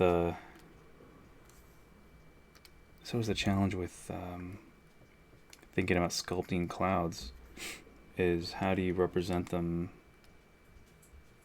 you know, well enough to look like clouds and yet also have the right form. Yeah, you know, it's just, you don't see it a lot. You don't see a lot of sculpted clouds other than, you know, maybe like, I've seen a more recent statues, like collectible statues. You'll have like a big puff of, again, like blown out dust or smoke where it's like everything is kind of like we're at the base of his paws. They're kind of billowing outward, almost like a, you know, thin to thick, very billowy, puffy clouds that are kicked up like curlicues. You see that a lot in statues, but that's very simple. You know, it has a very simple, almost like ice creamy kind of, you know, swirl kind of look to them, or like puffy cotton ball kind of lumps. But to have this kind of form and then to have that delicate, tender kind of semi-pitted yet sort of soft, it's a really weird, nuanced look. So it's my defense for why it's taking so long. What was the right thing? Maybe it was just regular noise. I'm trying to remember what was. I go step away from this, and then it's like when I come back to it, I was like, what was that again? The purlin noise looks pretty good, actually, with turbulence.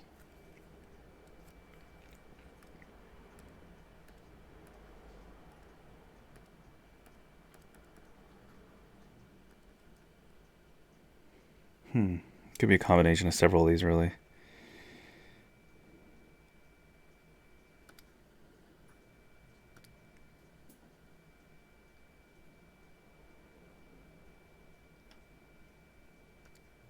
I'll probably go with the purlin.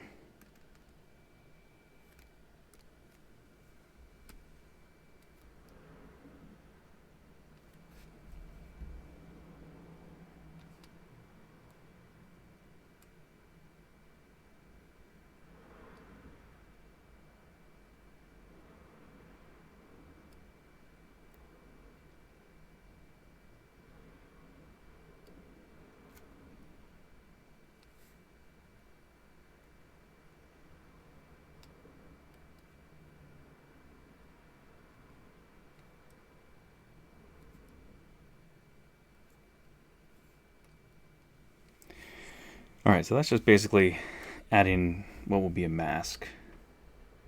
So now that we've got that noise there, we do mask by noise. And so now we have all that selected. And now what we can do is use that mask to hold the form and then use inflate to do a reverse inflate. So this is going into the negative. So it's pushing in the areas that are not masked. But it's always like, it's always debatable, like the results you get with that. Like, are they good? Are they not? Yeah, it's kind of working. Also has a very stone kind of look to it too, but I think you'll find high frequency noise they share a lot of similarity with a lot of different materials when you get to high frequency noise. There are certain features that, of course, stand out about certain details. Like when you look at someone's pores, you know, they look very specific. as they're like very specific circular pits with lines coming out of them. But when it comes to softer material, spongy material, I guess that's the best way to think about it, a spongy surface, where you have pits and holes and smoother areas and kind of weird kind of forms that are gentle yet have detail. Like I have this rock that's a foam rock that I got when I was a kid, and I always thought it was like the most hilarious, awesome thing because it looks like a granite rock. It was right when they figured out, I guess, how to make like granite, like stone-looking paint, like all these little flecks, like really specific little sized grit pieces, essentially mixed into a paste, into a paint. So they covered this piece of styrofoam, this really soft foam. I shouldn't say styrofoam; it was just foam that was really squishy, really soft. Like softer than pillow kind of form. And you can just squish it in your hand almost into nothing and then throw it. So I just joke with my friends when I was a kid, and I'd just be like, "Hey man, catch! Check this out!" And I'd chuck what looks like a big piece, a hunk of cinder block or a piece of like broken up concrete at them, and they'd freak out for a second, and then it hits them, and they're like, "Oh, you jerk!" And then they throw it back to me, and of course it's incredibly soft, but it looks like a real rock. And the fact that it's such a soft material, but it lends itself to the high frequency noise that a stone naturally has.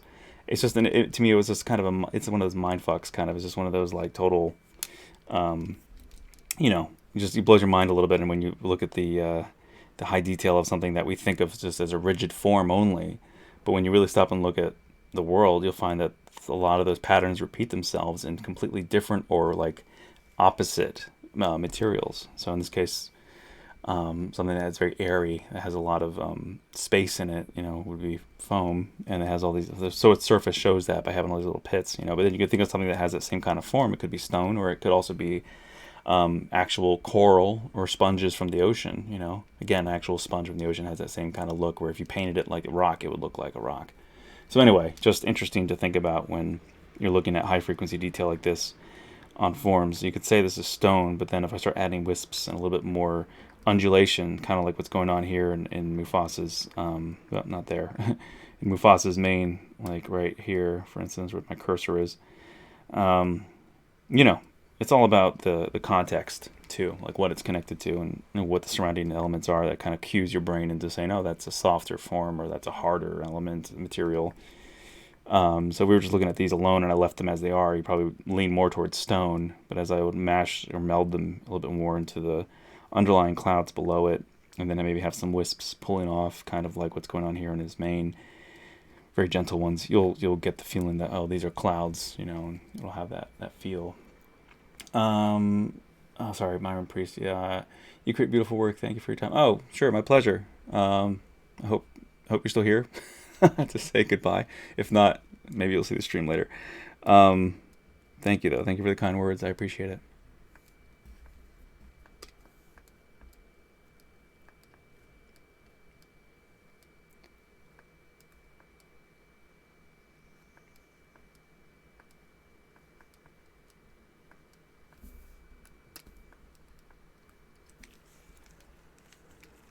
Anyone else have any questions?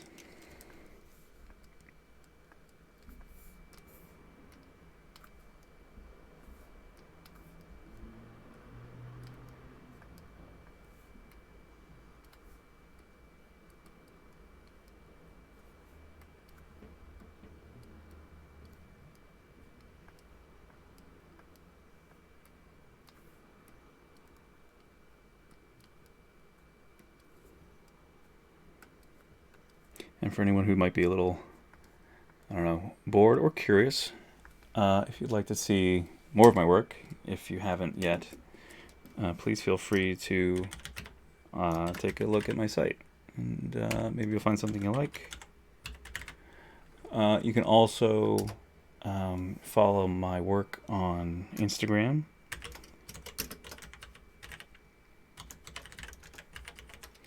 I'm a bit more active on there than anywhere else.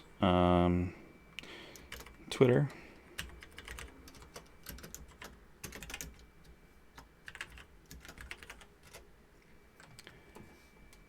And if you want to get a little bit more personal, but not really, I mostly just post memes on my page now. I don't really do much else on Facebook.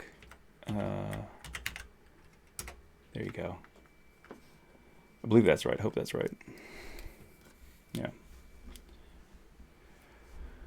That's, oh yeah, and I also have videos. I don't update it nearly as much as anything else, but eventually I'll put up more videos. If you want to find me on YouTube, I am on there as well.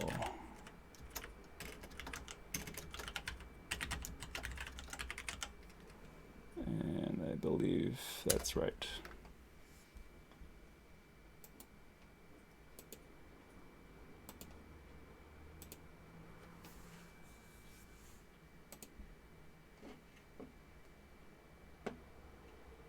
Yep, that works.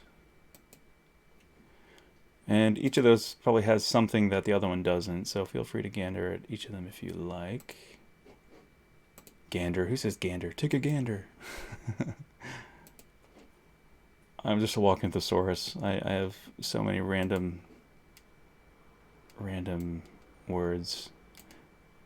And I'm like an old man in some ways now too. I have such a because I have a love for words and language as far as English goes, and just I wanted to learn a lot of words when I was a kid. I wanted to have a good vocabulary, so I would pick up the dictionary randomly and just learn words I never knew.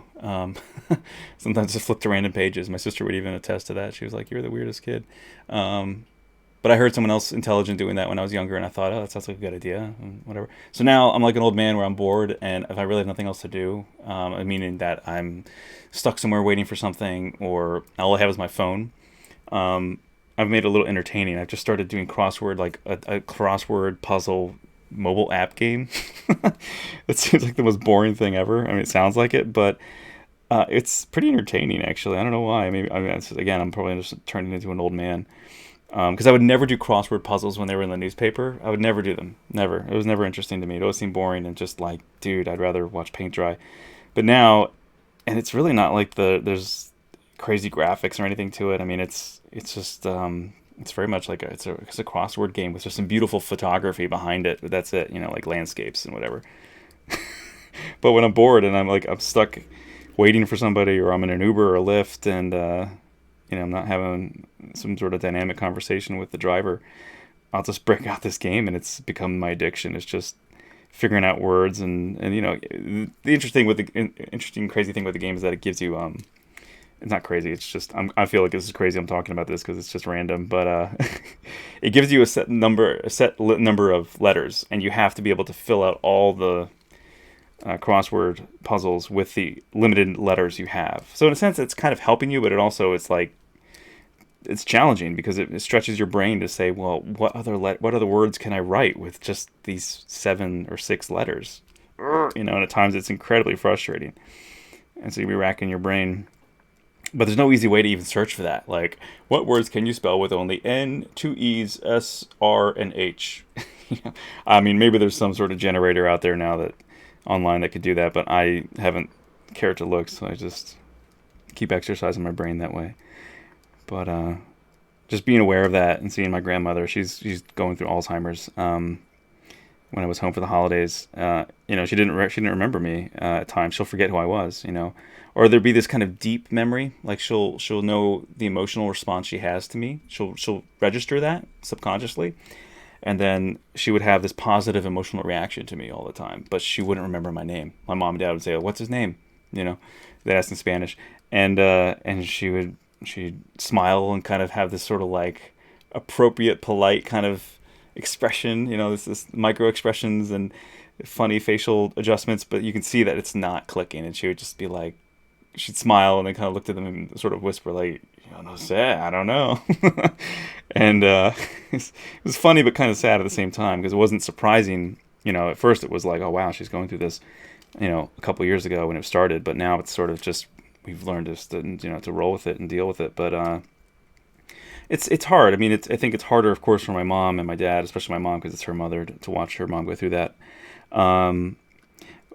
But it's also frustrating. It can be very frustrating when you're with someone and you're used to their mental acuity being a certain level, and then it's just going, and there's nothing you can really do about it. It's frustrating. So I bring that up because mental acuity, keeping your mind sharp, mental plasticity is what it's really called, where you're doing things like this, like practicing a rather advanced skill set on something. Like that helps the brain stay more plastic, essentially more malleable, more formable, more able to adapt and learn and grow. My grandmother, while she's forgetting our names and other things, she still remember. The core is still there. She still remembers not who we are, but like how she feels about us. I guess it's like that deeper seated emotional memory. But more interestingly, she can still remember to do the most complex things. Like she can do incredible crochet or knitting. Like she can knit something. To me, knitting is still like kind of mind blowing. You can have a form out of just taking two very sharp sticks, essentially, and a ball of string, a ball of yarn, and make some beautiful, soft, wonderful scarves, sweaters. She's knitted all kinds of stuff for me when I was a kid and the rest of the family. And to me, that's just incredible that you can do something like that, this beautiful, intricate art by your hand, by hand with just such simple elements, and create these beautiful, essentially almost tapestries, clothing and whatnot. And that's a complex, especially when you're creating something like this, kind of using a tool set where it's like you have nearly complete freedom to make whatever you want, and then you organize your brain and your thoughts and your actions enough to create said idea and to see it to fruition, to see it to the end. She can still do that, and yet she can't remember our names. So it's sad and amazing at the same time strictly from like a morbid medical standpoint, to see how the brain organizes information and how it somehow gets selectively deleted, or unselectively, I guess, because she has no control over it. But it's just remarkable to see how the brain is so intricate, and I keep reading reports in different ways of how the brain organizes information. How sometimes they'll say that certain areas of the brain, of course we know, like our occipital lobes, the back of your head, those two lobes control your sight. So if someone hits you in the back of the head with a hammer, or you get knocked out really hard in the back, you could go blind. And your eyes are still fine, your optic nerve is still fine. It's just that part of the brain got damaged, so your vision won't work. So that's localized. But there's a lot of other elements of our memory which are interconnected, into all these different parts of our brain. Again, certain elements of the brain, like deep inside, have specific correlation to certain actions of our mental state and our bodily functions. But there's a lot of things connected to memory that intersect, because memory, like when you think of a beautiful smell you smelled, or maybe a horrible one, scents really connect to emotion and memory a lot. Music, of course, is another one that really, again, connects to emotion, thoughts, memories. Memories are connected to so many of these different things, and there's all this interweaving, interconnection, interweaving. So then it's like you can't just say like, oh, we can just stimulate this part of the brain and you're going to remember exactly what we want you to remember. The brain is not mapped that well, because everyone's brain is, I think, unique and different. So I don't think we can ever really. Maybe there's some sort of insanely deep pattern, like an algorithm that maybe AI, deep machine learning, could figure out, where once you see certain patterns in certain areas, maybe that would correlate to then saying, well, this all connects to this, and that means that, oh, you're of this type of pattern. So that means we place sensors here, here, and here, and now we know how your memories are correlated and collated and filed, But we're not there yet, and I don't know if we ever will be. Because it's like decoding the brain just seems to be so esoteric for each person, so uniquely individual, that I don't know that we'll ever get to that point where we can truly interpret things like dreams. But people talked about it. We're getting closer, I guess, but I don't know if we ever get there. It's almost like one of the mysteries of life that may never be understood by mankind.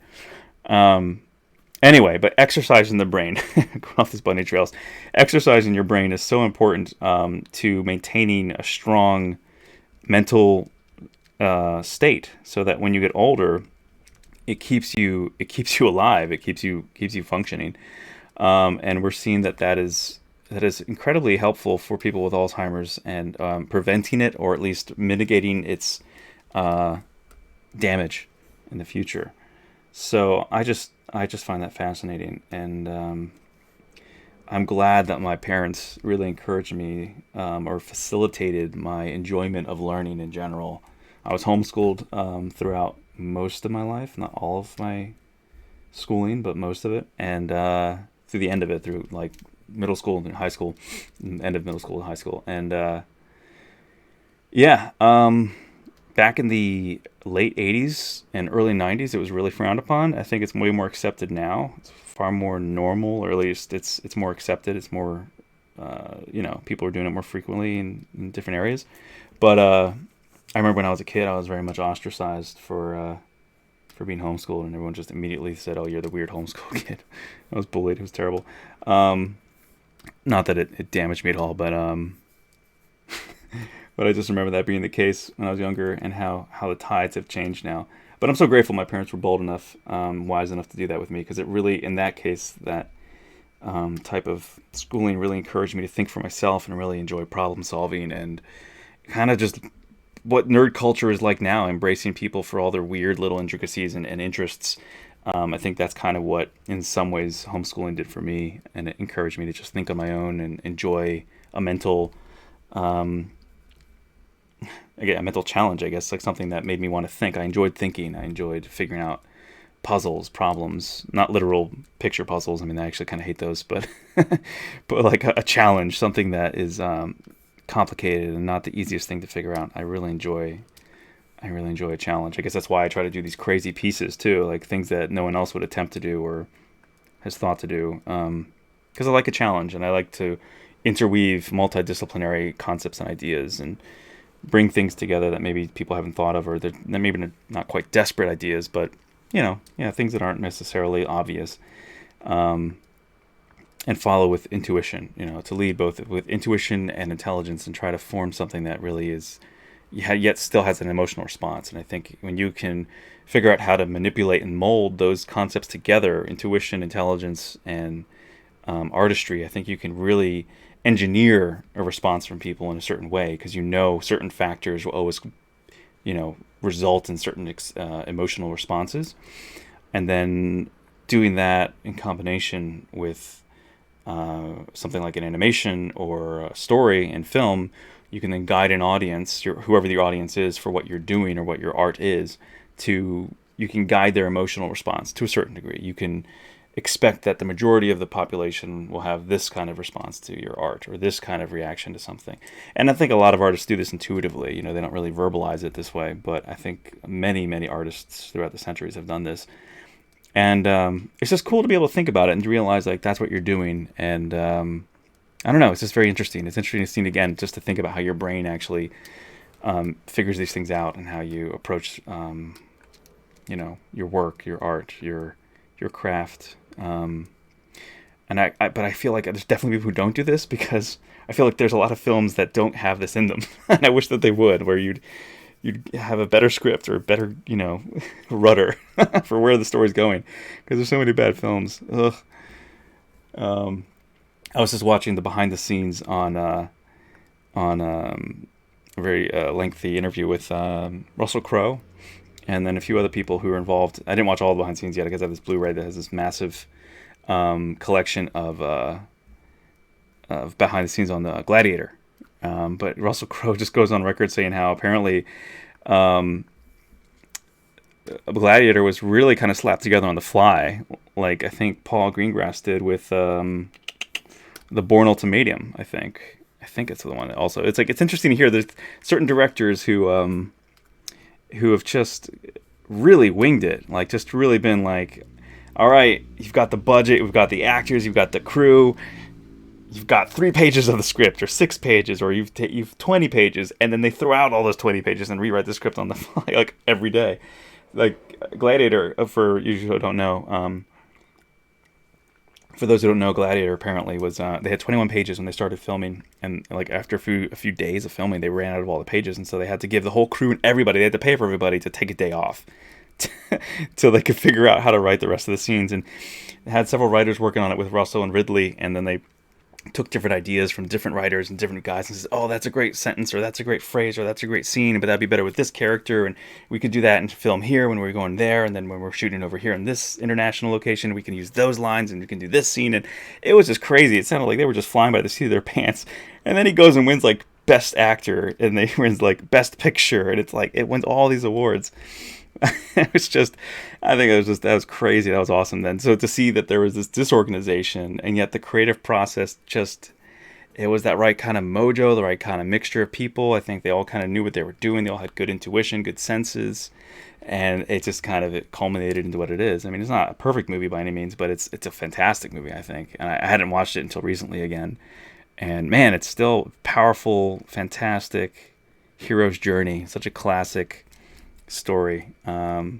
Yeah, so I don't know. It's interesting. You can try to engineer something to be a certain way, and you can still get the same results as somebody who just flies by the seat of their pants as well. So it's not like there's a set formula, because I feel like that's what Hollywood tries to do, is they just try to create all these formulas for and they follow these formulas for their films, and it can just be so painful to watch, because you can predict what's happening, and it's just, you're not surprised. And I think a lot of people will just go and put their butts in the seats to watch it because they just want some sort of entertainment to pull them away, to kind of distract them from. They just want to be entertained, But there's, of course, those discerning people too who we want that experience of seeing The Matrix for the first time. We want that experience of seeing Gladiator for the first time, Jurassic Park, the first one.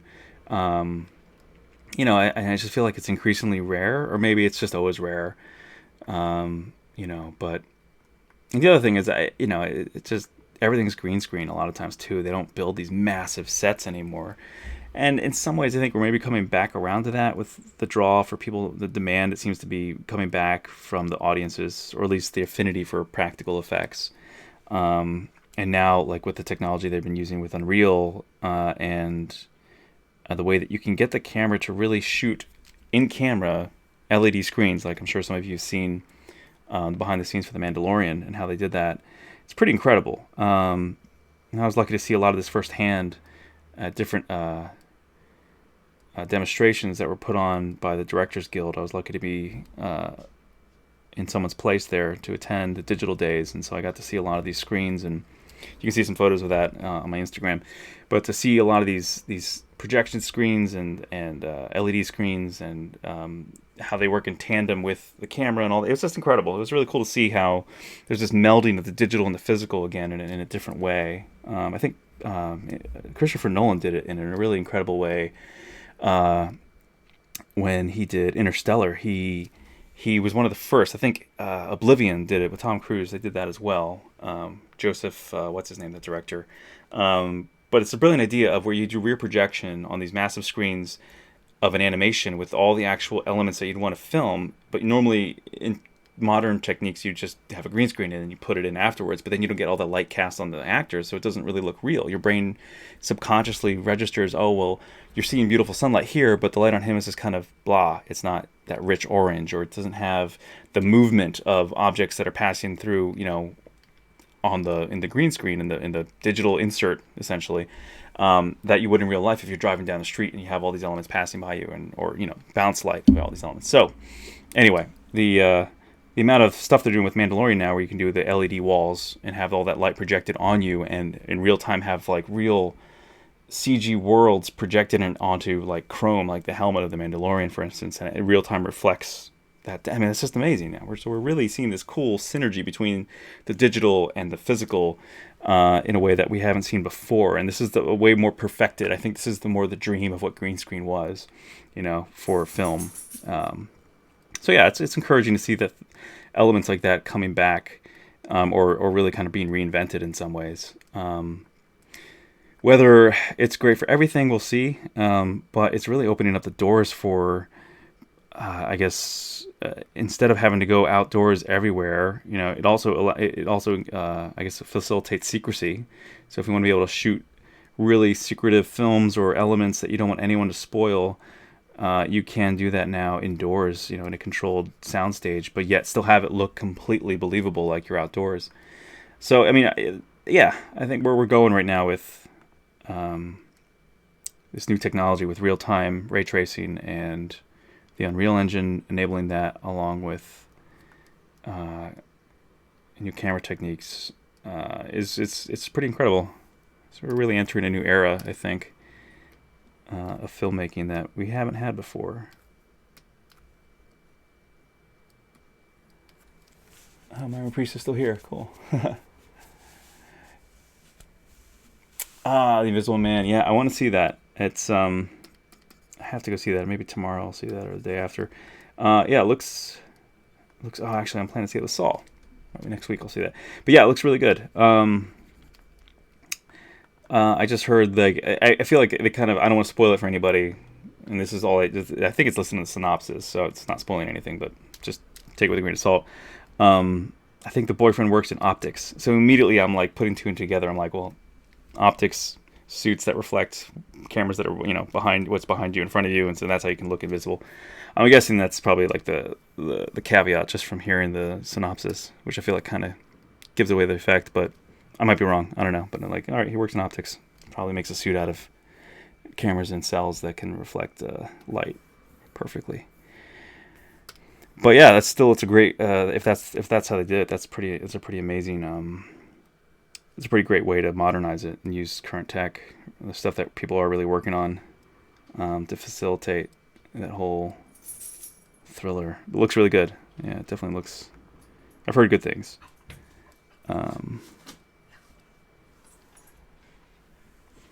Sorry, I'm just checking on my dog. He's making noises. Oh, and it looks like we're just at about time, so I'm gonna get going here. Yeah, just trying to experiment here. I don't know. I don't quite like those little wisps, but yeah, I'll figure something out here. Maybe like, maybe if they're pulling out into, oh, autosave. Maybe if they're pulling out into the curlicues here.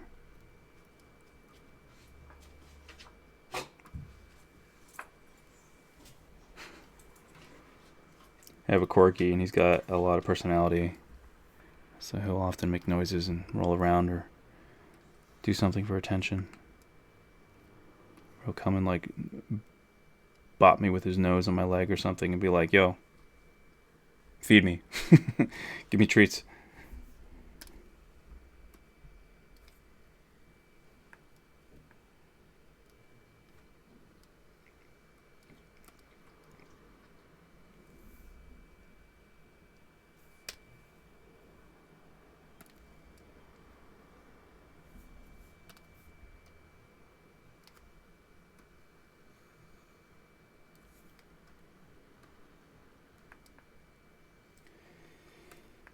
So I'm using the snake hook brush here, 1 and 2.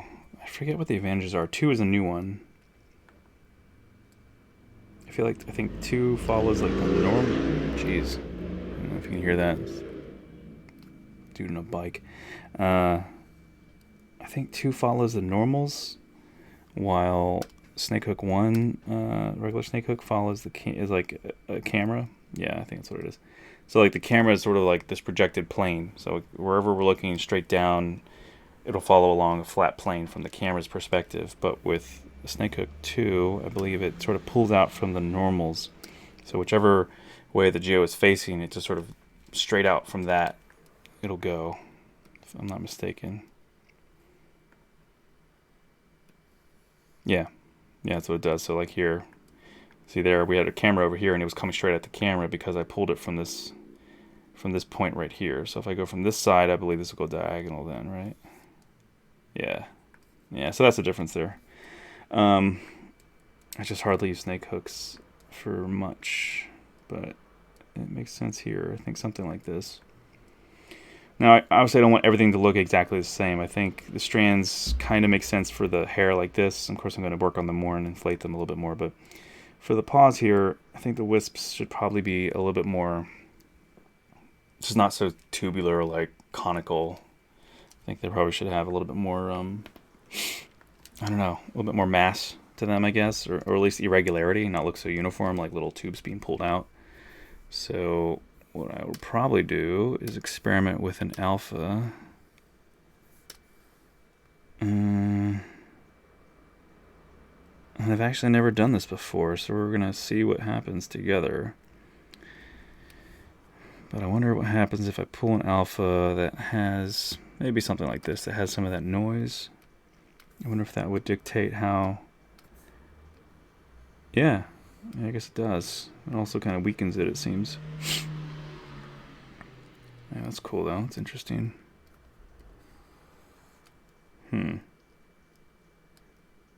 Yeah, actually that might help. That's adding some texture.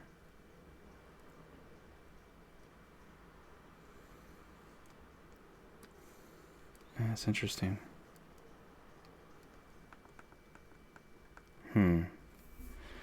I wonder how that works with Snakehook 2. And then the same alpha.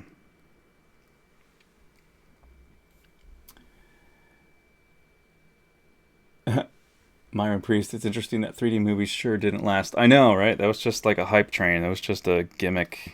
I mean, they still come out with some now and then. I think like the last one I saw, I was lucky to see it with the director because they had an event at the IMAX Theater headquarters here in, I think it was like Marina del Rey. Mission Impossible Fallout.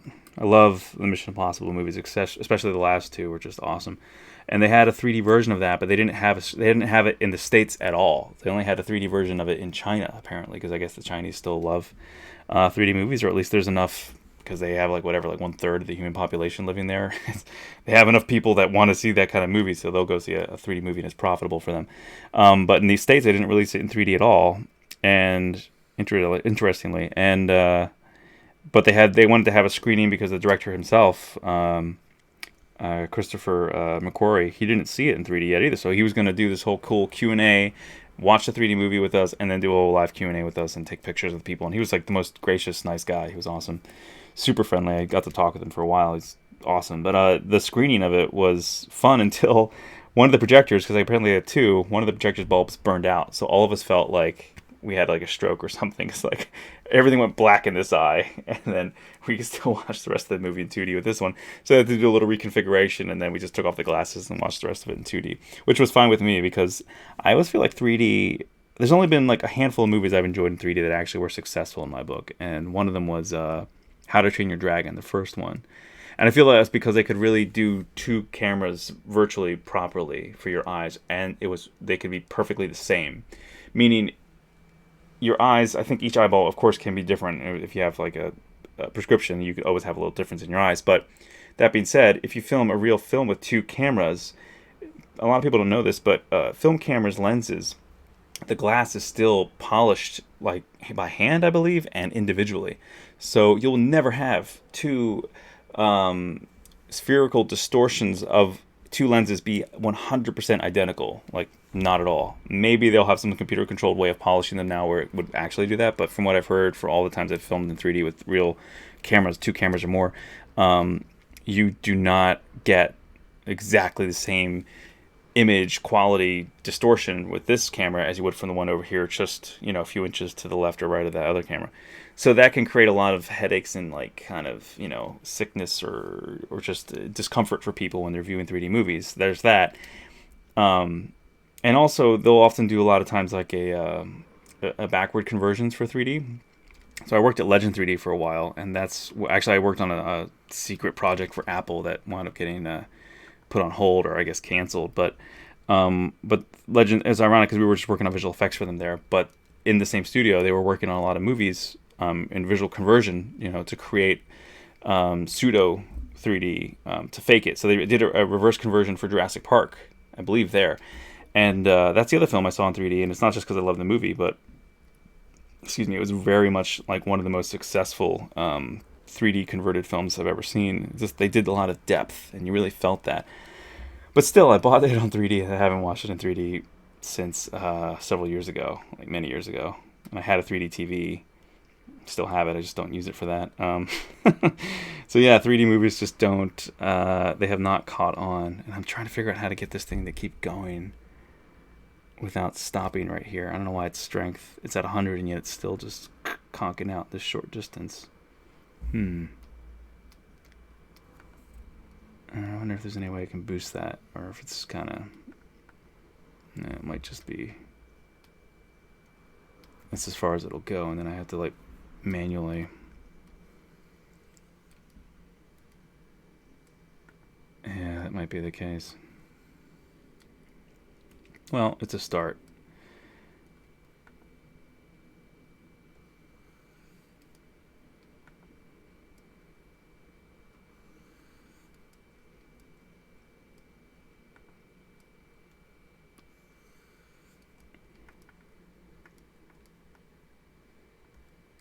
Yeah, I think something like that that'll be the basis. Kind of pull those out and kind of have them join with some of these kind of curly Q clouds. And have the same here. I don't know, guys. I don't know if you guys have ever seen like time-lapsed footage of clouds going over mountains, but there's some really beautiful footage out there of how clouds kind of ripple, almost like water. I mean, they are water vapor essentially, but the way they flow, it's just so beautiful. How instead of just being spliced straight across, like if you have if you had a really thin object, of course they would just split right around it. But you have something like a mountain, instead of just going in a clear straight path around it, of course they kind of flow over it in these really beautiful, almost like waterfalls in the air is kind of how they look like, which is, I mean, that's really what they are, I guess. But you don't describe clouds typically as a waterfall, to have this weight and gravity and movement to them like a fluid does, because they're kind of like a gaseous mist, right? But just thinking of that, or doing this little moment here, this little piece made me think of that, how that's what I would like to kind of have that kind of visual representation of, is how you have these amorphous shapes kind of have the same kind of flow and sort of almost rippling, tumbling effect over shapes like mountains when you watch time-lapse photography of clouds. And so I kind of want to have that sort of expressed here, where you have the sort of a mass, which is the shape of Mufasa, yet still there's the fringes of him are being influenced by the surrounding environment. So that's where I want to have this kind of the gaseous element of the clouds kind of pull away into the surrounding environment to kind of have it influenced by the airflow. I feel like that would, if done right, it could be very successful.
So for the sake of dynamism, I'm sort of puffing up these little areas here coming out, because I kind of want them to be a little bit more of like a like when you put your hand down on dust, you kind of have this immediate poof, but then if you had them also blowing away, it would kind of be like a poof and then like a drift outward. So it's kind of where I'm having this area raised a little bit to also then allow maybe the strands flowing out of the paws to have a little bit more visual indication of movement and influenced, or of being influenced upon by the surrounding forms.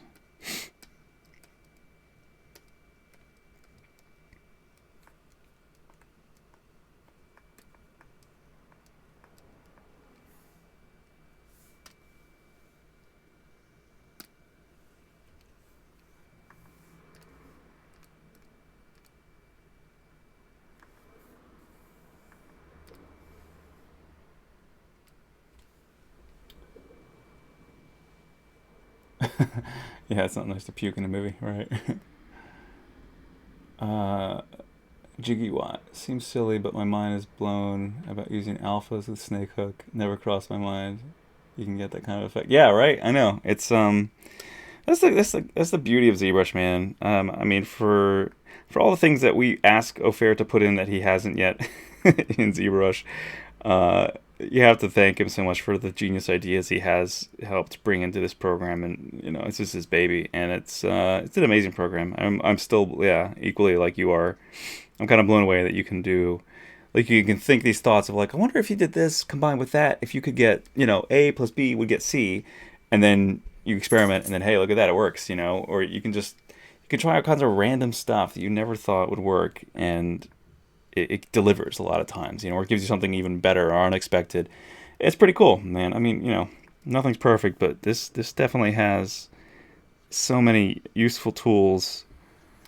And I hear rumors and talk all the time of people being like, oh, but Blender's going to come over and take them over. I'm like, but dude, there's still so many things you can do in ZBrush that I don't know how long it would take them to figure out, you know, to do in Blender. I mean, it is a little scary to think about because Blender has people working on it for free, and it has the power of so many people out there working on it. But for all that said, I still think you can have tons of people working on a program and yet still not have the same brain and come to the same conclusions and ideas as a brilliant individual working on something that's their own creation too. So I'm trusting O'Fair will continue to deliver awesome new stuff in every version of ZBrush, and that they will stay far ahead of the curve than Blender. Plus, all of us who are in the industry working professionally in ZBrush in our pipelines, none of us want to learn a whole new sculpting package from the ground up.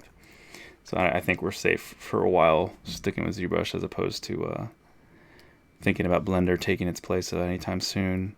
Though there are some cool things that they have in there that I wish ZBrush would implement, like that cloth brush. I don't know if anyone saw that demo, man, but you could sculpt things like this, sort of these flows, with just pushing and pulling a brush, and it has this massive influence on all the polygons around it, and it would create these beautiful wrinkles and silky flows like in seconds.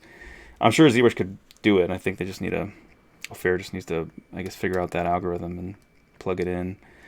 But stuff like that, you know, I see that in Blender, and I'm like, man, I just wanted a ZBrush now. So hopefully in a new version they'll have something like that.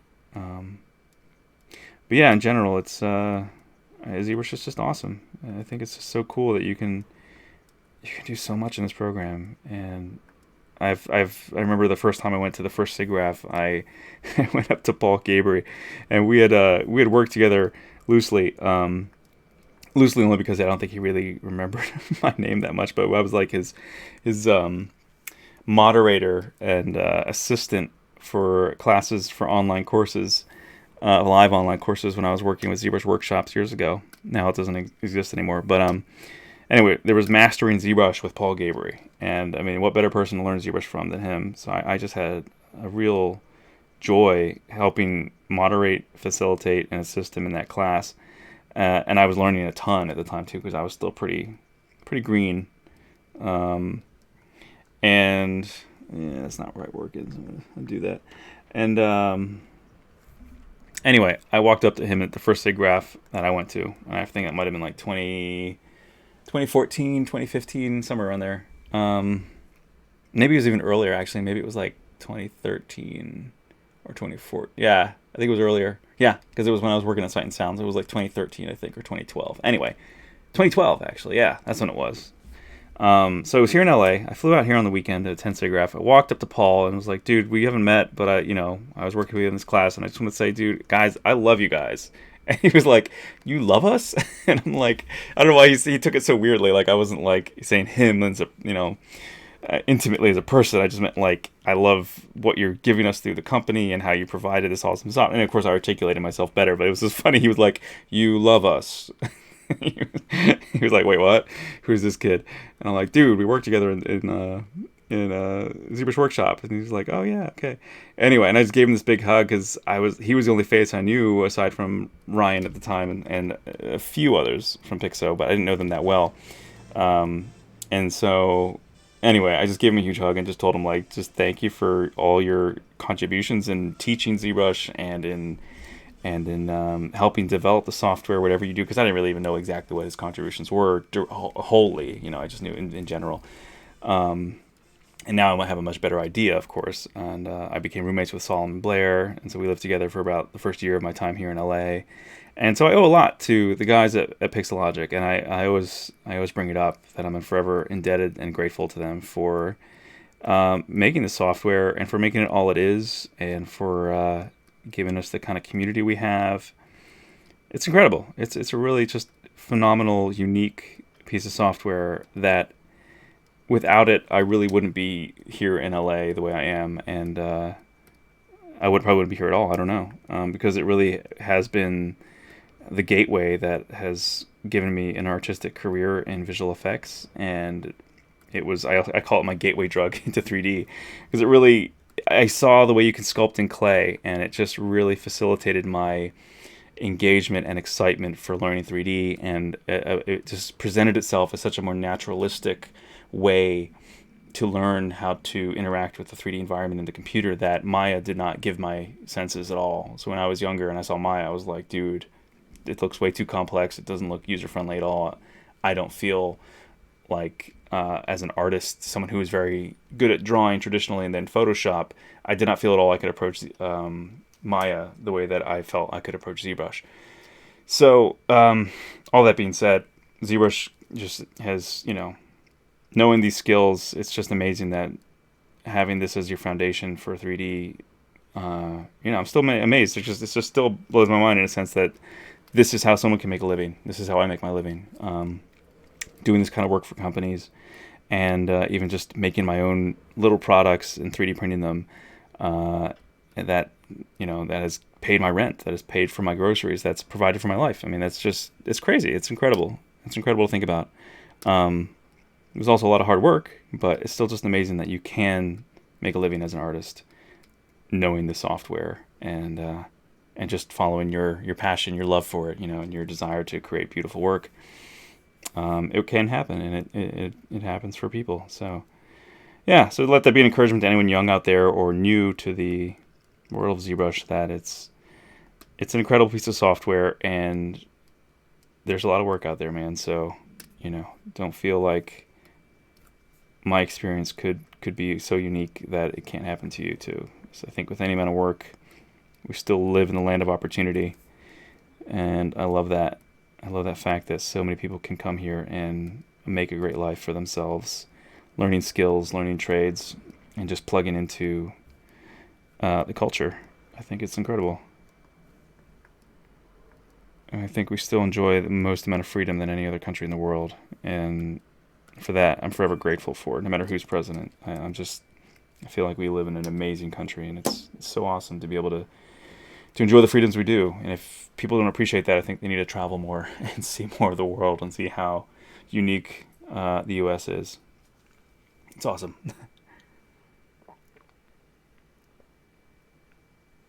Excuse me while I drink some water.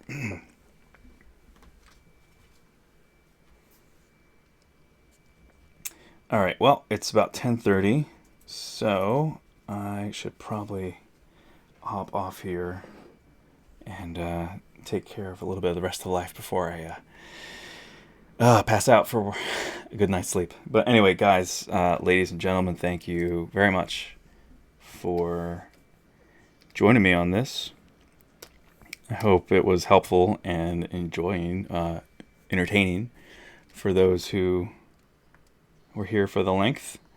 Ever slow progress on this guy, and I'm not sure how I feel about these wisps. They feel kind of half thought out. I'm not sure I like them yet, so don't judge me. But this is going to continue to develop, and I'll be happy to show the whole progress along the way. I'm going to keep pushing on it, and I keep saying every week I'm going to try to do more work on it offline, but it never seems to happen. But now that I'm in between gigs, and I'm focusing this whole month and early into April, I believe, on just personal work, film pitch stuff. I'm going to also do what I can to keep pushing this forward so that next week, hopefully it's not as slow and not as much the same. Hopefully it'll look significantly different and better and plussed. So anyway. All right, guys. Thank you so much. Take care, and I will see you in 2 weeks. Bye-bye.